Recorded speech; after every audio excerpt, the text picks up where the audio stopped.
And we are back. Couch Company Podcast. I'm John. With me as always, Tyler. Hello. You did a little cut off with your hand. I didn't cut the music. Sorry. Yeah, it's okay. Not quite my tempo. Yep. But that's all right. Special guest with us today because it is that time of the year. Kind of a half birthday for the gamers out there. Summer Game Fest, you know.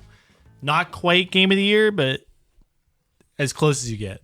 Is that Alice in Wonderland? No, that's like an 8th birthday or something. A 3/8. Oh, okay. Yeah. It's a little more wacky. We got Jeff.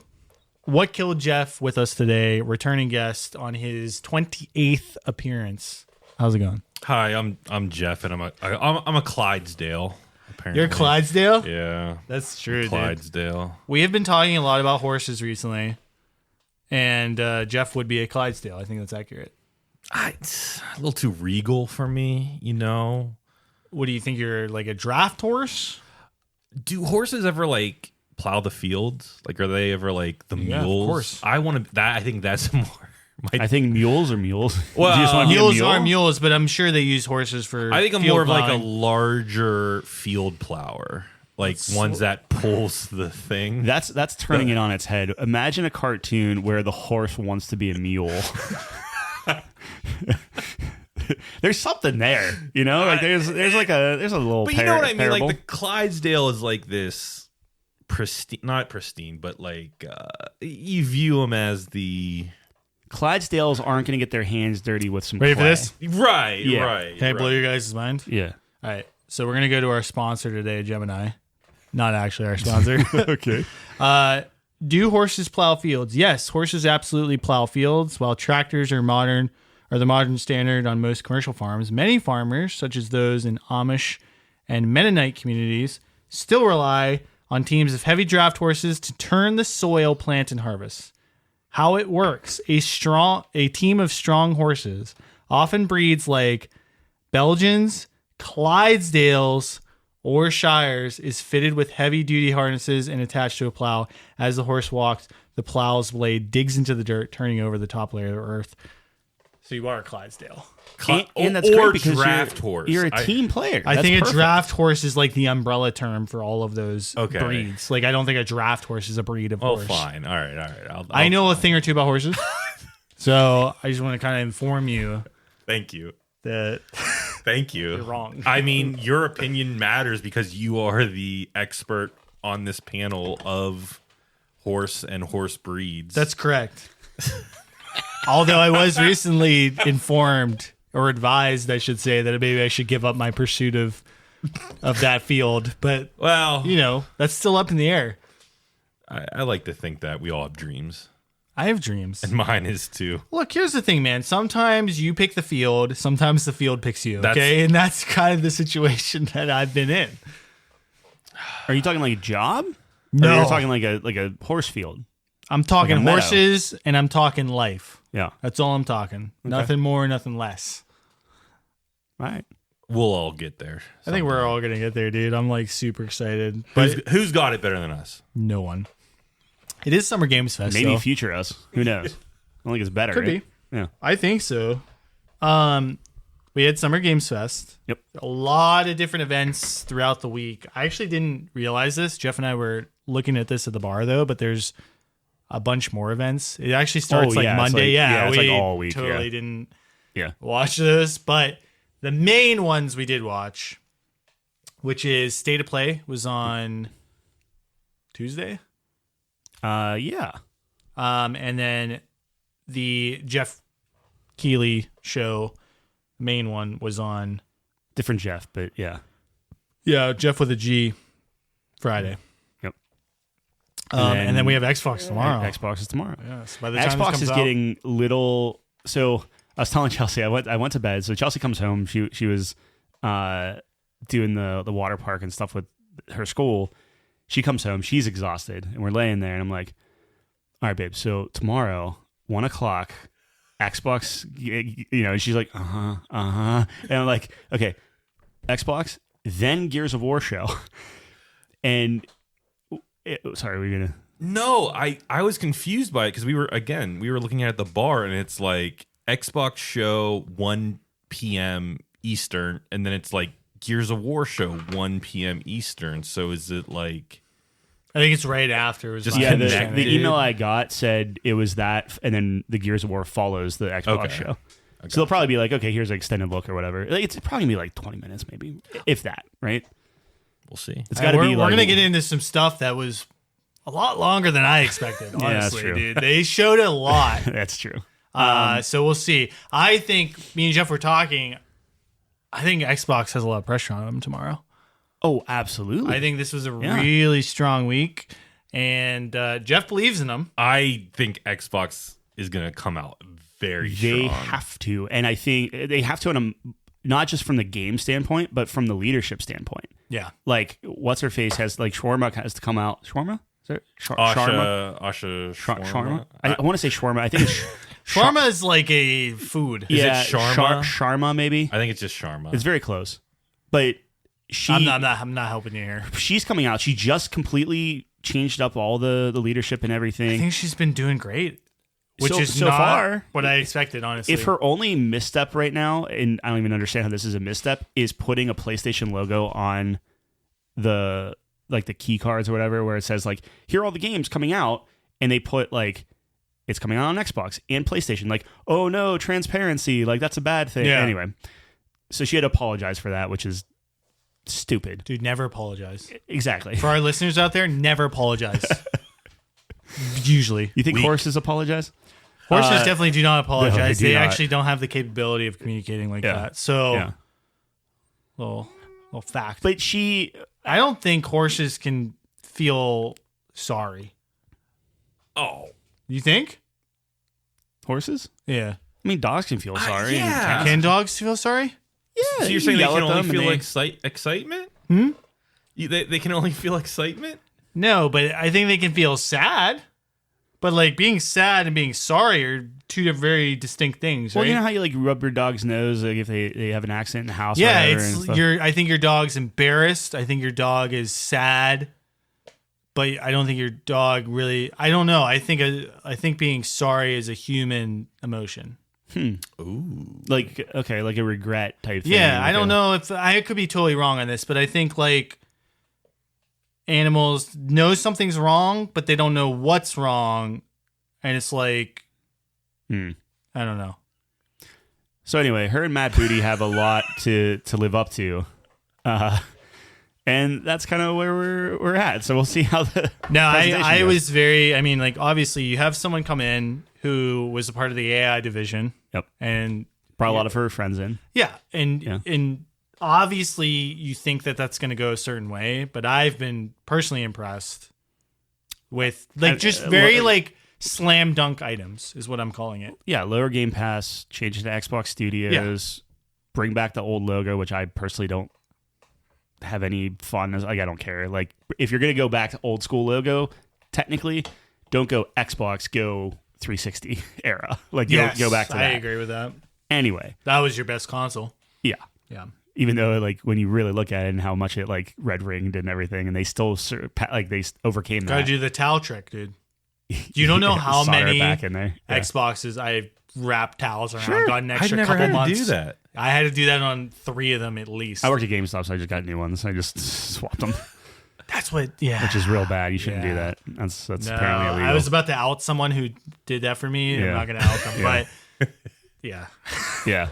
I knew I someone who think- worked at GameStop. The one thing I will say about Asha and Xbox is I think they're very smart. I think Xbox as a company is very smart. And the reason I think that Xbox, this showcase is going to be really good is because I think they timed Asha's promotion or bringing her on as the head of Xbox strategically. I don't think it was, like Phil's leaving now. I think they did it strategically to align with certain marketing points. Like have that him eat are- all the crow Yes. that came with all the other stuff. Asha comes in and she can deliver marketing points like this show, like a year of success, and have that kind of good faith towards her. Like she's turning the boat correctly. Well, in my opinion, the boat's turning itself, and she's just the face of it. But Yeah.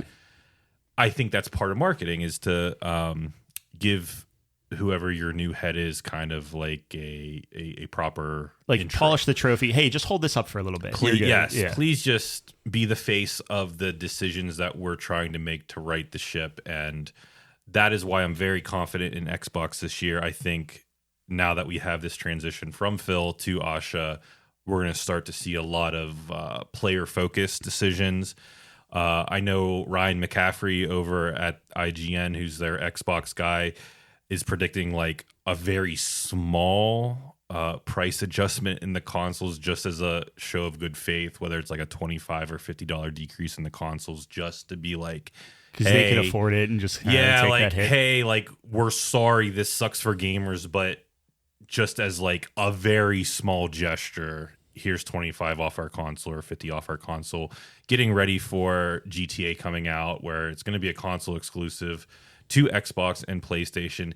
Maybe $50 or $25 is enough to sway a consumer to buy an Xbox just for GTA. Yeah, it's like, hey, it's $80, or but I saved this much over here. Yeah, or it's like GTA, FIFA, COD. Like, maybe I'll just save $50 on a console because I only play like the annual sports games or whatever. So That's a really good point. I think Xbox is going to have a phenomenal year. You're going to have so many people come in for GTA 6 that I actually think that's a really excellent strategy, where you're like, okay, the person who's buying a console for one game, which for a game like that is actually quite substantial, that could make a big difference, actually. Now, I know you're saying that's more of like a good faith kind of thing, but I actually think that like deeper than that, it could be a difference maker in terms of, hey, you're going to save $50, $100 versus a PS5. I actually don't know what the difference is, but It's $8.99 for a Pro. Like, I was like, oh, I wonder if I get a Pro, and it's like, never mind. Like, I was looking at pros too because I want to run GTA 6 like well, but yeah. the pros are very nice. The DLSS technology they have, well, it's what is it? PlayStation PSSR? Yeah, whatever it is. Pisser. People call it the pisser. It actually is really good upscaling technology. It's actually like Digital Foundry just raves about it every single time there's like a exclusive title. Oh, good. Well, Continue. I was just gonna say I don't think that matters to the like person that. So my best friend in the world has a PS4. No, I don't think. Oh, you did. I did at one point. Yeah. So Before I knew you, yeah, Devin has a PS4. you must be talking about a different best friend. It's fine. It's fine. I grew up with this guy. Yeah, it's okay. It's okay. You can have multiple best friends. Yeah, okay. So his PS4, and he only gets the new console when GTA comes out. Like, he's a literal GTA guy, and I think there's a lot of people like that. And so, but let's say you haven't, like, you didn't buy your Xbox, you didn't do your thing, and you're like, okay, let me see what the Xbox is, and just so happens that now your Gears of War is coming out. That's a prequel, so you're bringing in all your OG Gears of War guys. Yep. You have Halo, which is a remake of the original Halo, so you got that looking great. You have Fable, which who knows what that's going to be, but that's coming out. You know, they pushed it, but it's still coming out. Probably gonna see something with Elder Scrolls. There's got to be something Elder Scrolls, right? you think? It's was it 7 years since they said like, hey, we're working on it. Like, I'm not saying that they're going to say, hey, it's going to come out in 2027, but I think they're going to show something to say, hey, Bethesda's working on this. Stop talking about how bad Starfield is or something. But what I'm saying is, like, all the let's call them like tent pole. Like, you think Microsoft, it's like, oh, here are these games that you're like. I mean, Forza, second highest rated game on the system or on the year, and it's just like. I think we were also looking at like the top selling games so far. Was that me and you, Jeff, or Just I was looking at that with someone, but probably your best friend. probably not. I just told you he only plays GTA. Yeah, that's fair enough. It was like games that sold over 1 million or something. Yeah, like Pragmata, Was that Resident Evil. No, I don't think so. But it's probably not Resident Evil, but Forza's already up there. Yeah. So yeah, I agree. Like, and they're in a good spot. PlayStation yet, right? So I think Forza is still officially coming to PlayStation. Is that confirmed? Yeah, we don't have a date That was yet. my understanding. Yeah. But like Gears of War and Halo and stuff, like for all the things that she's doing, I guess, like quote unquote right or like low hanging fruit, definitely not saying one way or the other on how exclusives are. I think they're like, it's almost like they're waiting to see like what Sony does, and Sony's waiting to like kind of figure stuff out. Nintendo's just laughing at both of them. Yeah. Well, the thing is too is you have Call of Duty now, which is not on Game Pass. Yeah. And that's going to be a big difference because people are still going to buy that like crazy. But that was the other thing is Call of Duty's coming out. Yeah. And it's only on the new systems, which means, okay, you get the bump. And the last time we saw that was when Modern Warfare hit. Yes. And people loved that game, myself included. Right. So it's like, okay, cool. Like if they're, I completely agree with you, Jeff, where it's like, okay, like by all intents and purposes, like she should have just a plethora of like easy home runs to just kind of knock out. This table gets very fingerprinty. Don't worry about it. Yeah, sorry. Yeah, no, it's fine. I think as low as I've been on Xbox for so long, to the point where I'm able to, make a bet with you that by whatever our bet was by 2030, that how crazy is it that bet you might be able to buy a console with it? We bet $1,000, and that might be like. Do you know what's crazy PS5 is that 3.5 years that bet's done. Yeah. Was it 2030? It was 10 years from when we made the bet. So whoever has the okay, it's probably a little longer than that. Yeah. It definitely was not in 2020 when you guys made that bet because it was a D&D. No, it would have been just so it was like slightly. 2022, I'd say, maybe. So Sure. it was like 2032. Sure. The point is, I was so low on Xbox for so long to the point where I'm like, Game Pass is not going to be a thing because they don't have the games to sell a successful subscription service, or they're just not bringing in enough, and they're like not even close to half of their public goal, which is 100,000 subscribers. They're not even at 50,000 with COD. The point is that I think million, right? Or 100 million. 100 I'm like, million, not I'm 100,000. sure they have at least 50,000. 100 million. I'm sorry. Was their public goal for it by Phil's goal, right? Like he came up with that. I don't know who came up with it. I think 100 million is crazy. well That's a third of the aggressive. United States. Yeah, it's aggressive. There's no Well, way. from that One out of and 3 PC, people you see here. Well, yeah, but it's also abroad. I know, but so that's like putting it in perspective. How big that is.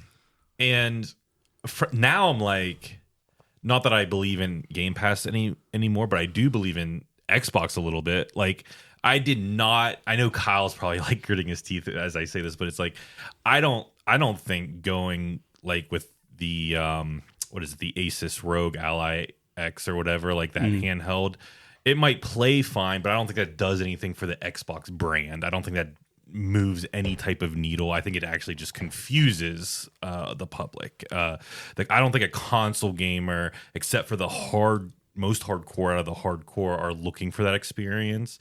Just like, I view Sony gamers the same way. I view myself as a Sony gamer. And I don't expect everyone to be out there looking for like the PlayStation Portal and things like that. But I think the distinction there is the PlayStation Portal. It's like, okay, you have to be within your network to play it. But like with Steam Deck and everything else and the Switch, you have that portable capability. So like Xbox is just with them. Mm-hmm. Yeah. Anyway, continue. I'm sorry. I actually wanted to push back on that a little bit because just viewing my best friend in the world here. He touched my arm. But like viewing his evolution of like, okay, so like the average age of gamers is elevating. going up, it's 37 now. Right. So seeing Tyler have a kid and this like transition from I need the greatest rig or console to no, I'm going to be on my couch. Like that's much more convenient and better, like a better overall experience for me. I actually think it might be a smart strategy to move into that sphere where your average gaming age is going up and they're in a point in their life where that convenience and ease of use is actually better for them. They appreciate that more, I think. You're not going to have a handheld in place of a console. It's always going to be a companion device. Switch is a little different because obviously it's the same thing. You don't think people will just buy the handheld? I do not. I don't think. I think we're gonna get to that point. I think for sure we'll get to that point, but I think that's when consoles and handhelds, eventually everything's just going to be like the Switch. Like if things are efficient enough and powerful enough and stuff, and you can just run it off of there, or heaven forbid, but like you're just streaming anything anyway. Like yes, it will get to that point, but I think people that buy a Steam Deck, I'm not saying this is 100%. Like obviously people buy it just to have access to it. Like Zach's a perfect example where he doesn't have a PC, but he buys. I think he actually has the Rogue Ally, one of them, but like he has that to play PC games just to open that up. But I would say the majority of people already are on a PC, already have that library, already have that investment, and this is just another venue to play it. So I think Xbox, like really, PlayStation is the only one that isn't part of that kind of market, I guess. I think that's the future. I think it will be. Personally, but... yeah. Anyway, sorry, Jeff. Go ahead. No, you guys are making great points. I think for me, where Xbox kind of fumbled was how premium they went and how they partnered with somebody else to basically manufacture something for them. Like it's like they weren't committed. They were like dabbling, like they just kind of like. And I understand like testing the waters, but coming out with a handheld that is that premium. Again, I don't think it just does that much for your brand itself. You don't have a lot of people talking about it. Like in my friends group, I only know of Kyle that has it. I don't know anyone else that has purchased one or can even comment on whether they like it or not.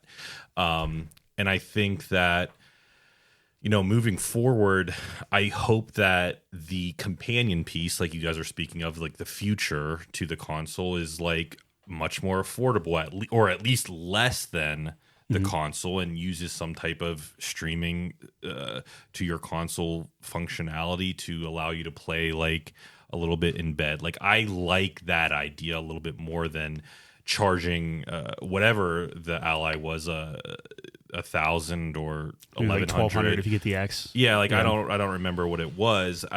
Like that is just so much for the hardcore, and we're even looking at like the PlayStation Pro, which typically sells to only 10% of the PlayStation community. Only 10% are adopting this super high-end model. You look at the Steam Deck models, which is a fantastic piece of hardware, and everyone that I know that has a Steam Deck says it's phenomenal, even if they don't use it as much. Only has like, you know what, 5 million adopters or something like that, which is typically a lower number when we talk about a console in any facet. So my point is, it doesn't sound like it, but I actually like what Xbox is doing. It's getting back to their roots a little bit. I'm seeing a lot of like software that I can get on board with, and I myself am starting to have that envy, that like FOMO of not having an Xbox console and saying, hey, you know what? PlayStation has been resting on the good faith that they built the last 6 or 7 years through Naughty Dog and, you know, all these AAA games. Well, they've kind of haven't had a huge success in a while. Xbox, this is your chance. Like, finish the generation strong, however long the generation is going to go. Show us what you're made of, and I'm excited for it. Maybe I am a late adopter of like a Series X. I don't know.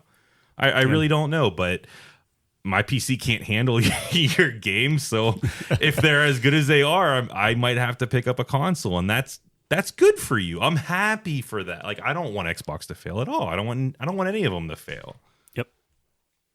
No, they need to bring back avatars. Is really the I was crux thinking of the it same is thing, like yeah. go super old school and just the 360 thrived because of the community aspect. Yeah, that's Wait, why I didn't even know they got rid of avatars. I'm sure they still have them to some extent, but not to the like you need when you the log interface. in and you just see all your dudes. Like that's not a thing anymore. Yeah, Xbox 360 was this magical time where they just got the community aspect right. The UI looked great. You had your avatar, you had the Xbox Arcade, which did amazing, right? Like you could play Uno with your friends, you could play Doritos Crash Course. It was the birth of like a accessible indies and like kind of getting like you spend $5, you get a dumb game, you play with your friends on a Friday night, and maybe you never play it again, but it was like a fun, silly kind of thing. It was about the community aspect of it. Like you're playing with friends, and that to me was the strength of that.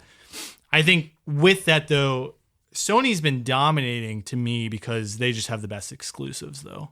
Like this generation, they just completely eclipsed. Halo's been non-existent. Gears, you have a Horizon, you have a God of War, you have a Last of Us, you have Uncharted. That was a game. Redfall was a game. But seriously, like those are just smogging you, dude. Mm-hmm. You know what I mean? Like what are you gonna do when you say, Jeff, like they're resting on their laurels? That's kind of how I interpret that, where they're just saying like we just have the best exclusives, and that's where we're going all in on. So I think Xbox either needs to try to match them there, which I don't know how they're going to do because those are some of the best franchises. I think they need to go back to kind of their roots there and try to differentiate themselves about. I think one thing that Xbox does have against Sony is I don't want to say portfolio of studios because that's not necessarily true. I think they're actually quite even. Just buying them all. Well, yeah, sure. But here's the thing. Sony has also made their fair share of purchases, and we're having a catastrophic situation with Bungie right now under Sony's leadership. We have no clue what this historic studio is going to end up doing. We see Destiny closing. We see Sony canceling these not battle pass games, but these games that like they live service stuff. Yes, they invested in because they see 50% of players are still playing whatever, like Fortnite and these live service games, and that's a huge part of their revenue, and they want to be first to the party to develop the next big game. I get that, diversifying your portfolio, but the thing is that they have failed. They have not successfully been able to crack the code on live service IPs, and that's why I think we're going to see Sony going back to these for like single player experiences to bolster their ranks to get back on track. But Xbox can come in, land a couple of exclusives, land a couple of multiplayer games. Bring back, like you said, how fun was the community aspect of Xbox 360. I don't think PlayStation is necessarily still known as a multiplayer console. Never was. Yes, you're kind of just buying it for your, almost like, for me, your side piece to the PC that you play games with your friends on, or that's your living room console. So I think Xbox does have an angle. They have Activision, they have Blizzard, they have all these different studios that they've acquired. Maybe they cook something up. I don't know, but I've been on this podcast numerous times.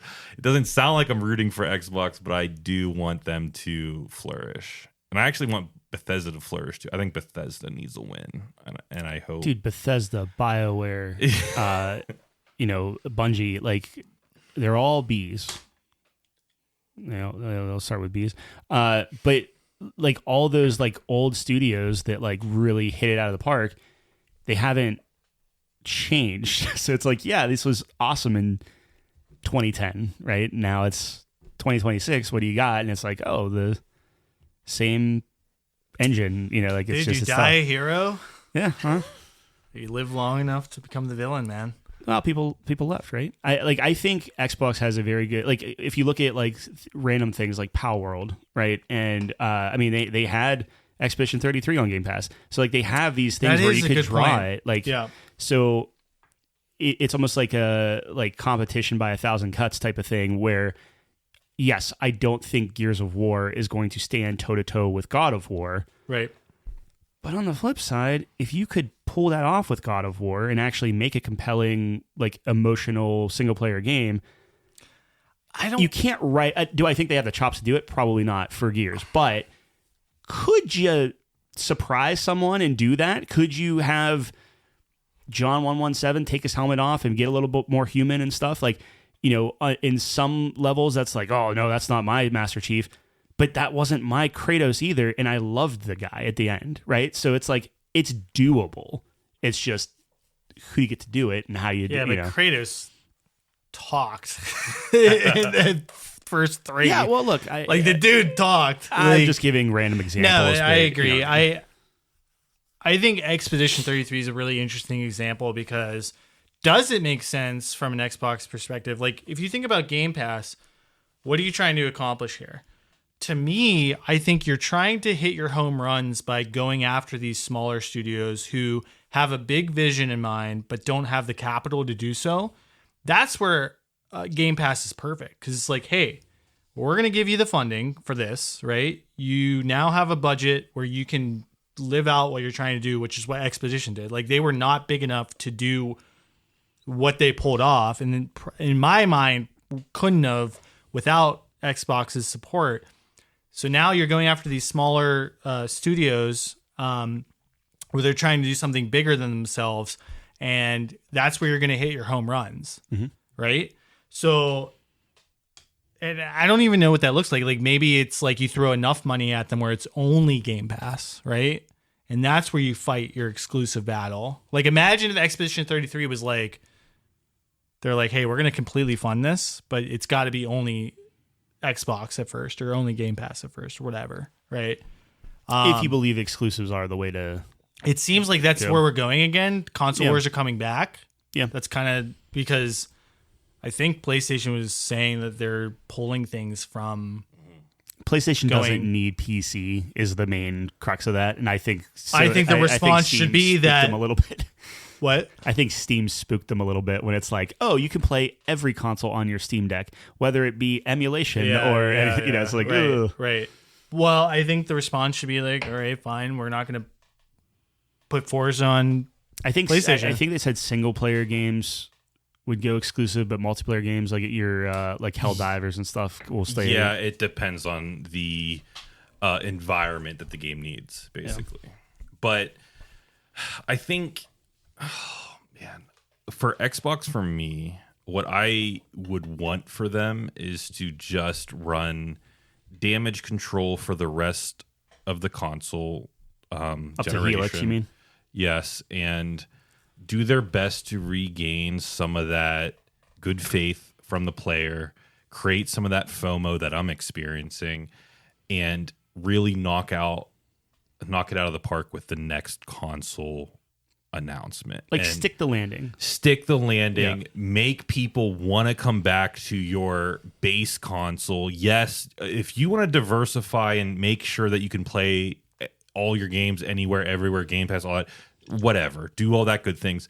But I think the crux of it all is you have to have players that are like, dang, I wish I also had some kind of Xbox console. I wish I was playing this somewhere.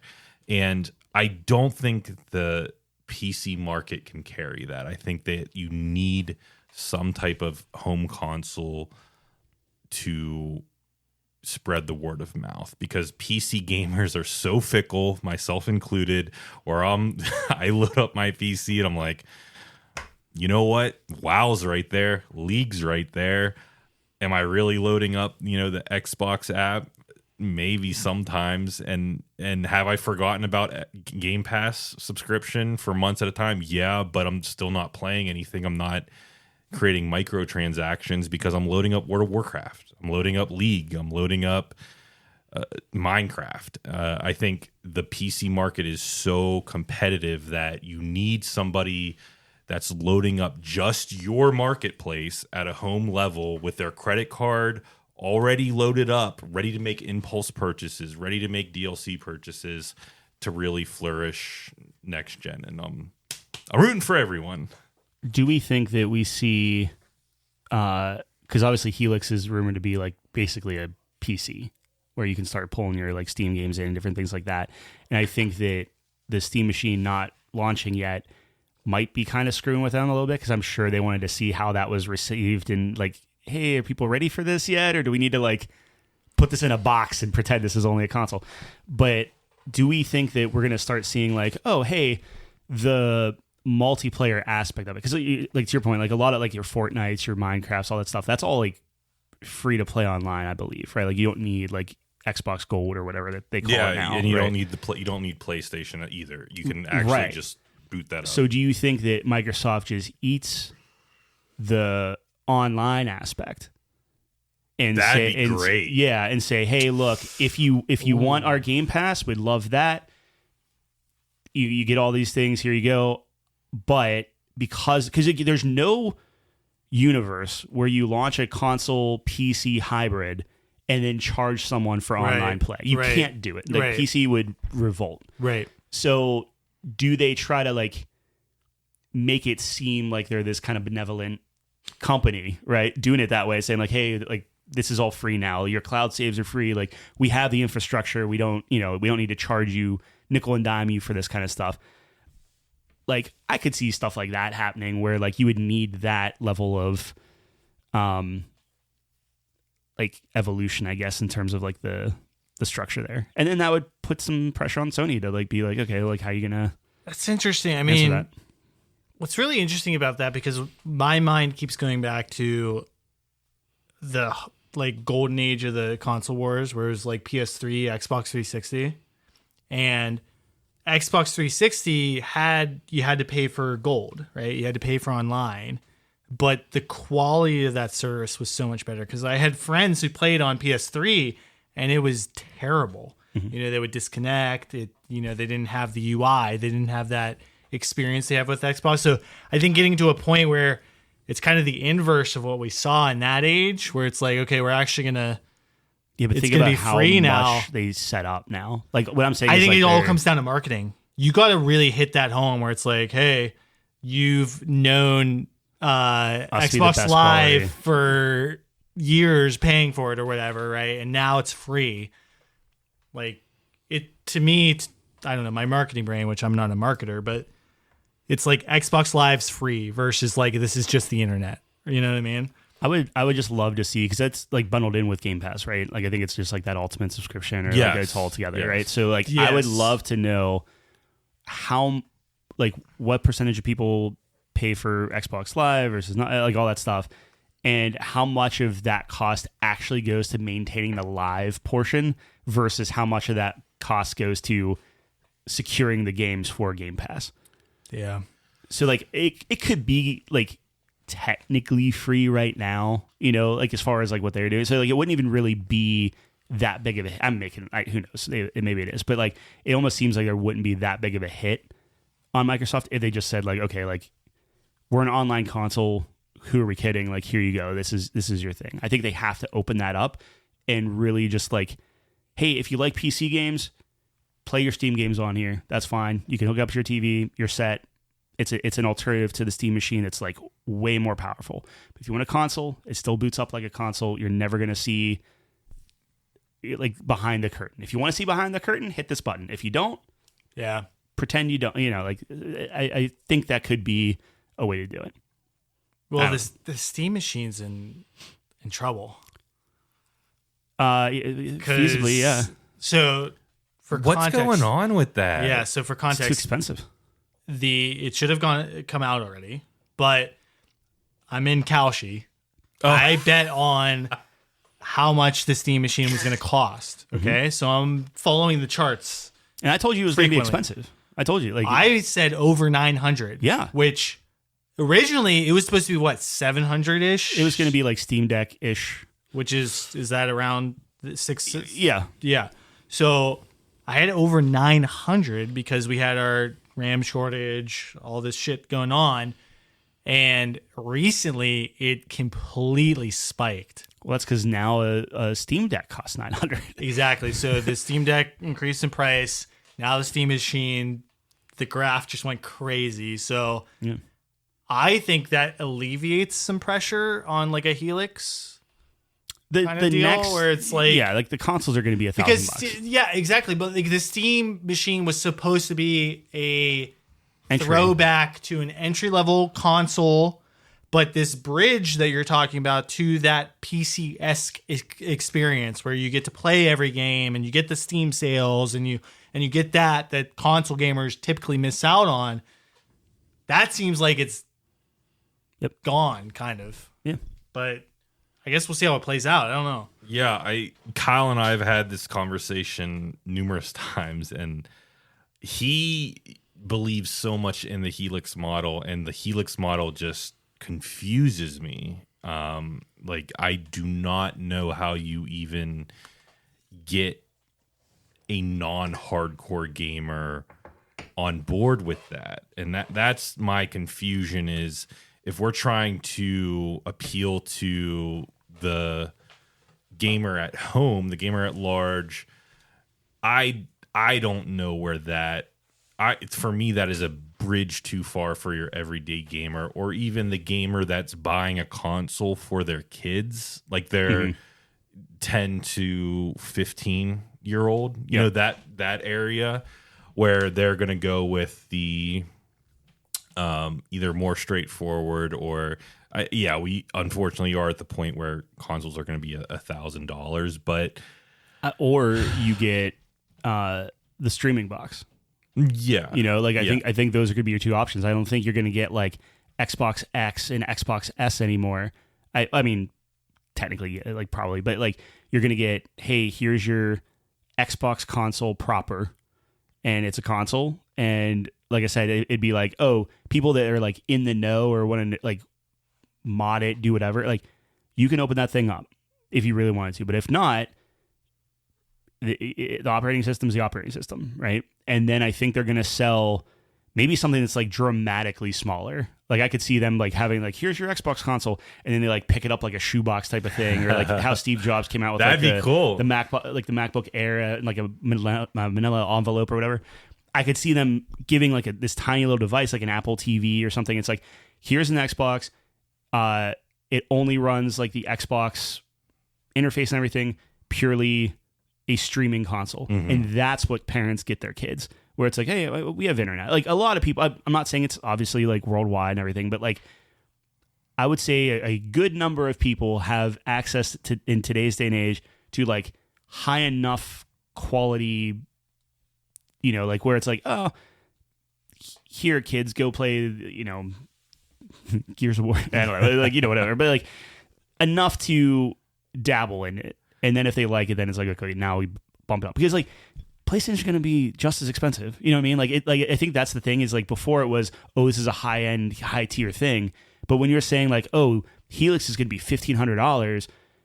Okay, well, what's the next one down? Oh, it's $1,000. Like you're still getting that point where, like, I know this sounds like super first world problem type thing, but it's like, okay, you're not seeing a huge swing. Like, not that $500 isn't nothing, but like once you're past that $1,000, like once you're entertaining that, it's very easy to price creep, just like any other PC. Right? Or it becomes like that. This is a very big gift for your birthday, graduation, graduation, it's like luxury, whatever. Or it's like, hey, you have to save up for, you know, you go half and half with, you know, those tropes of like when you were growing up and your parents were like, hey, you just do it for way longer now. Well, or it's like, I was actually, while you were explaining that, like I kind of started to think like maybe I'm not giving kids or adolescents right now enough credit, because when I was in 7th or 8th grade, I started messing with computer parts, and one of the biggest, I talked about all the time, one of the biggest upgrades I ever had was going from 128 megabytes of RAM to 512 megabytes of RAM on my PC. You know, had to install it, you know, as a kid. Not that it's hard, but you're still opening up a machine and sticking components in there. So maybe I'm like not giving, you know, kids these days enough IT credit where I should, where they grew up with this stuff. They might be like, mom and dad, like, I already know what this is. Like, it's like a PC and a like, maybe it's not as intimidating as I see it, but the next generation of consoles, I think, regardless, is going to be a starting point for both PlayStation and Xbox. I don't think, like you, to your point, I don't think price is going to be that much of an issue, because they're going to be competing for the same components, and Nintendo's already doing its own thing. So it's really coming down to, this is why I said, damage control, can Xbox carry some kind of momentum into this next generation that isn't negative? And I think it's yes, and I think it starts tomorrow. Like I really do think that. I think it's Microsoft, right? Like if anyone could just say, "Hey, we're gonna just take a big old hit," and just make this work. I mean, how many? What was it, like $1 billion or something for the Red Ring, right? Like where it's just like they know when they're like, okay, to like. For the survival of this thing, you got to write this off and we're going to eat it and then we're going to look real good here. I think they can do that. I mean, to your component point, like they've already been dabbling with like, oh, just pull out this hard drive and pop it back in. PlayStation, you got to like unscrew some stuff. I'm not saying PlayStation's hard, but like, it voids the warranty. Does it still? Yes. Oh, geez. Yes. But like you could put like the M2 drive in for PS5. I'm talking. Oh yeah, no, I don't think it okay. does. I was like, they literally had to. it. Like they were teasing you, like, hey, you just want to put, but like you can do that, but you got to like unscrew it. Like Xbox is literally like pop this out, pop it in. Oh, sweet, 2 terabytes, or whatever. That long, the little clip on for the 360. Sweet, yeah, it was so easy. But they have all of that. So imagine a box, and like it doesn't have to look sexy. It just needs to like fit and not look like a PS5 monstrosity. Whoa. PS5 looks. Whoa. We're not gonna have that conversation. You think PS5 looks good? Yes. God. All right. Well, fine. You know why? I don't even know what. Go ahead. Because it actually looks like a video game console. Sure. I don't care. Okay. It does it look ugly? Yes. But it looks like a video game console. I give you that. You're right. God, that's terrible. Anyway, I don't know, dude. Regardless, imagine the world where Xbox is like, okay, hey. It looks like something the Empire would craft, after the Death Star got blown up. Yeah, I think it looks like something I'm attracted to, but that's just me. Xbox can sell their console, say, hey, every console has 512 gigs or a terabyte default. Yeah. And then here's a long list of hard drives, all proprietary, so they get a kickback from all that stuff, but very, very simple and easy to be like, okay, I want a 5 terabyte hard drive. Pop it in. Or this is my Call of Duty hard drive that's a terabyte because it takes a terabyte to load. Whatever. But you can just swap things in. It's all hot swappable. Imagine if you're like, okay, you have your Xbox. Oh, do you want the Xbox Pro graphics card? Cool. Pop it in the back, and it's a I forget what the link is called, but like it's essentially like an external graphics card thing. And you lose some perform, but like the layman's not going to care. No, it looks like it's all, meant to be together, and you just go, okay, pop it in. Oh, you want more RAM? Okay, cool. Pop it in. And it's just like, if they can go this modular thing, and NVIDIA already like kind of demoed it like years ago. They were like, oh, what if it was like this? It looked like a server rack and you would just swap things in and out. I could see them doing that, where it's like, here's your bare bones thing and it will play everything, and you can just make it better as time goes on, where it's like, yeah, maybe it's a big price point up front, but oh, it's your birthday? Okay, hey, here's $200. Oh, great, I'm going to use that and buy a new hard drive or buy a new graphics card or whatever. And you're getting in that PC mentality without actually realizing it, I guess, because you're just buying add-ons for your home console. Well, it's kind of, I don't want to give Nintendo any credit. Well, maybe I do, but I mean, we're talking about modular and upgrades and things like that. Like the Nintendo 64 had the expansion pack, the red Super thing. Nintendo did the same thing. Like that you had to pop the front, you put that in, and I think you would get it. I think I got it with Donkey Kong. It was 64. Donkey 64, yeah. But I mean, that sounds pretty cool to me. Hey, here's your PS5 Pro upgrade for $150. Yeah, you're not buying a whole new console. You're just buying here's your PS5 Pro graphics card. Slap it in there. Here's your Xbox Helix 2. It's 2 components that are $300 instead of one. Or you could, here's the components if you already have the console. Here's $300. Here's the components. Slap them in there. If you don't have the console, it's $1,200. That sounds cool. That sounds cool to me. Yeah. T-Dog, LC. All right, Shawarma, listen up. I'll come in. I don't even want paid. I just want to see how the sausage is made. You want paid? Nah, you want paid? No, I don't want to be. Don't put my name anywhere near this. It's a colossal failure. Right. But hey, let's talk about. Yeah. Summer Game Fest. Okay, so we got Xbox tomorrow. I mean, that's Yeah. we're gonna see how that pans out. I mean, that's the last component of the week here. So, but we did start with PlayStation State of Play, which was on Tuesday, I believe. So we'll just jump into what they revealed, some of which we expected, and I think we had some definite surprises in there as well. So we started with Wolverine, pretty lengthy trailer.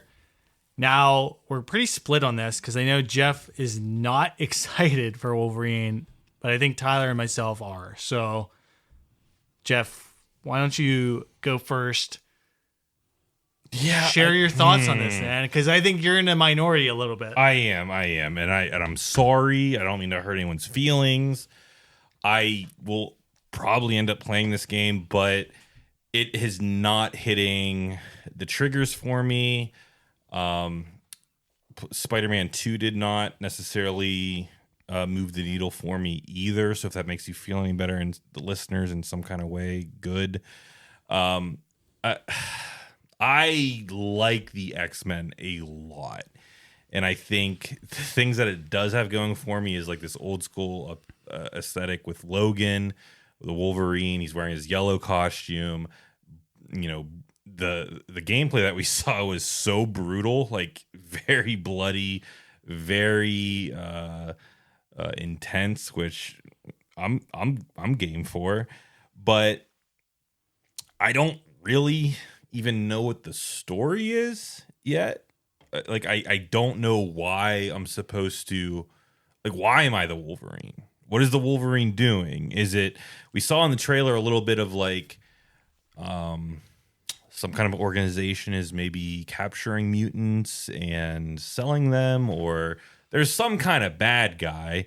But there was a bad guy in Spider-Man 2, and I thought it was kind of like like it wasn't exciting to me. And neither was Spider-Man 2's combat. It was more of the spectacle. And at this point, I am like, is there a hard... I hate to be that guy, but like, is there a hardcore mode here that will at least challenge me? Or is this like a popcorn flick of a video game? The other... I don't know if we should... I don't know if there's a spoiler or not, but so I won't say it, but I'll just say like the other X-Men that we saw in the trailer didn't excite me either. It was like kind of confusing to me that Logan was dressed up in kind of old school garb, and the other mutants that we saw were like more modern. So I'm like, is this like old school? Like, I'd almost want it to be like more campy or more like 80s. Like, it's like this thing of like, here's Logan in this outfit that harkens back to all this like old school X-Men, but we have this modern story with these like robots and this. I was talking to John about this at the bar. Like, I'm just like, the game itself is like confusing. Like, I don't know what we're doing here. Again, probably gonna end up playing it, but it's not necessarily something that I'm jonesing for. Did you like the Origins Wolverine game? Do you remember playing that one? I don't remember playing that one. So that's more of like a, I don't want to say necessarily top down, but the camera was way pulled back, but equally, maybe not equally, but like very gory, very bloody, but like Origins Wolverine. So like he wasn't the yellow costume and thing. And I think that's kind of what took me out of it a little bit. So like, I feel like you're on one end of the spectrum. I'm probably more in the middle. Maybe I'm excited for it. Like I like the beat 'em ups. I want to play that stuff. And John, I think you're on the end of like, hey, I'm really excited for this. But I think the thing for me is it felt very like vibrant and flashy and stuff. And then I'm like, but it's like extremely gory. And I think that was like, I'm like, if you're going to go like that gory and that, like you're talking like Logan level, like gore, like literally he's doing those moves. Like you're putting your claws through the side of a chick's face. Like it's great. But great. I was gonna say gory. I don't know what's great. It's great. It's great. I was just fucking with you, dude. Yeah. No, you're good. It's great that they have the license to go and do that. However, being able to like swap your costumes out and stuff. Like it just feels a little incohesive, and it like I want it to be like more gritty. And or if you're going campy, cool, go campy. You don't need it to be that gory, which apparently you can turn it off or like tone it down or whatever. But then because it's so gory, I'm getting into the mindset of like, my costume's like repairing itself. And do these all like have some special Wolverine killing things? Because I'm pretty sure he got vaporized and still came back. So like, what's the story there? Like, that's where I'm starting to get like, okay, like logistics of he has a hole in his chest in X-Men Wolverine. Like you would get blown up and you would actually watch him like repair himself. But then he like was just shirtless and bloody the whole time because he was like, all right, well, I got nothing. So I don't know. It was just a little weird for me on how the visual representation happened, where like I'm like, okay, the gameplay looks cool enough, but did it like make me more excited for it? Like I don't think so. Yeah, no, I think that's fair. I don't know as much about the X-Men as you guys do. I was always a DC guy. I didn't grow up with the cartoon. I know that was like a big one for people. Like, I think that was the 90s. Mm-hmm. So I guess I don't have that prior knowledge. So like what I do know of Wolverine is kind of the more modern stuff, like Logan, where it is gritty and bloody. And so I really liked the brutality that I saw, where they're just going all out and he's just ripping people up. And I was like, this is great. The thing, I feel like I have confidence in this because the first Spider-Man that Insomniac did was fantastic. They really understood the character. I think the villains were great. The combat was great, right? Now, the second one, like Jeff was saying, I think you lost me a little bit. You tried to pull Miles in a little bit too much. We kind of lost the plot. But I think with something fresh like this, they've demonstrated that they can understand a property like this, a superhero. So I have confidence in it, but that might partly be my ignorance on not really being super understanding of the property itself. Because I know you were talking about the other X-Men involved. I didn't even know who that was until Tyler told me. So it was like, that's where I'm operating from. When I saw and that I know she's character, important. I thought she could be one of two. And even whenever she used her powers, I was like, that's not quite how I envision. Yeah, you know, and which is fine. I'm up for new interpretations, but for me, like we talk about Logan the movie, I loved Logan the movie. It was almost like an emotional Wolverine story, and from what we've seen here, I don't see that emotional Logan. I just see a which obviously it's a video game. It probably makes sense to tackle the more gameplay oriented Logan, but again, like I just want to give me some breadcrumbs, give me an idea of what we're dealing with. What do I care? And maybe it's not important, you know, maybe it doesn't matter, but if that's not important, then I'll riddle me this, Mr. John. Like we you know, riddle me. Dude. Well, we have Spider-Man, and such a huge part of Spider-Man 1, 2, or Miles Morales was the movement, the swinging through New York City. That's a huge part of it. I would even say more fun than the combat itself. So do you think that they can nail the locomotion of Wolverine or the heaviness of Wolverine? You do not have this traversal of New York City to lean on.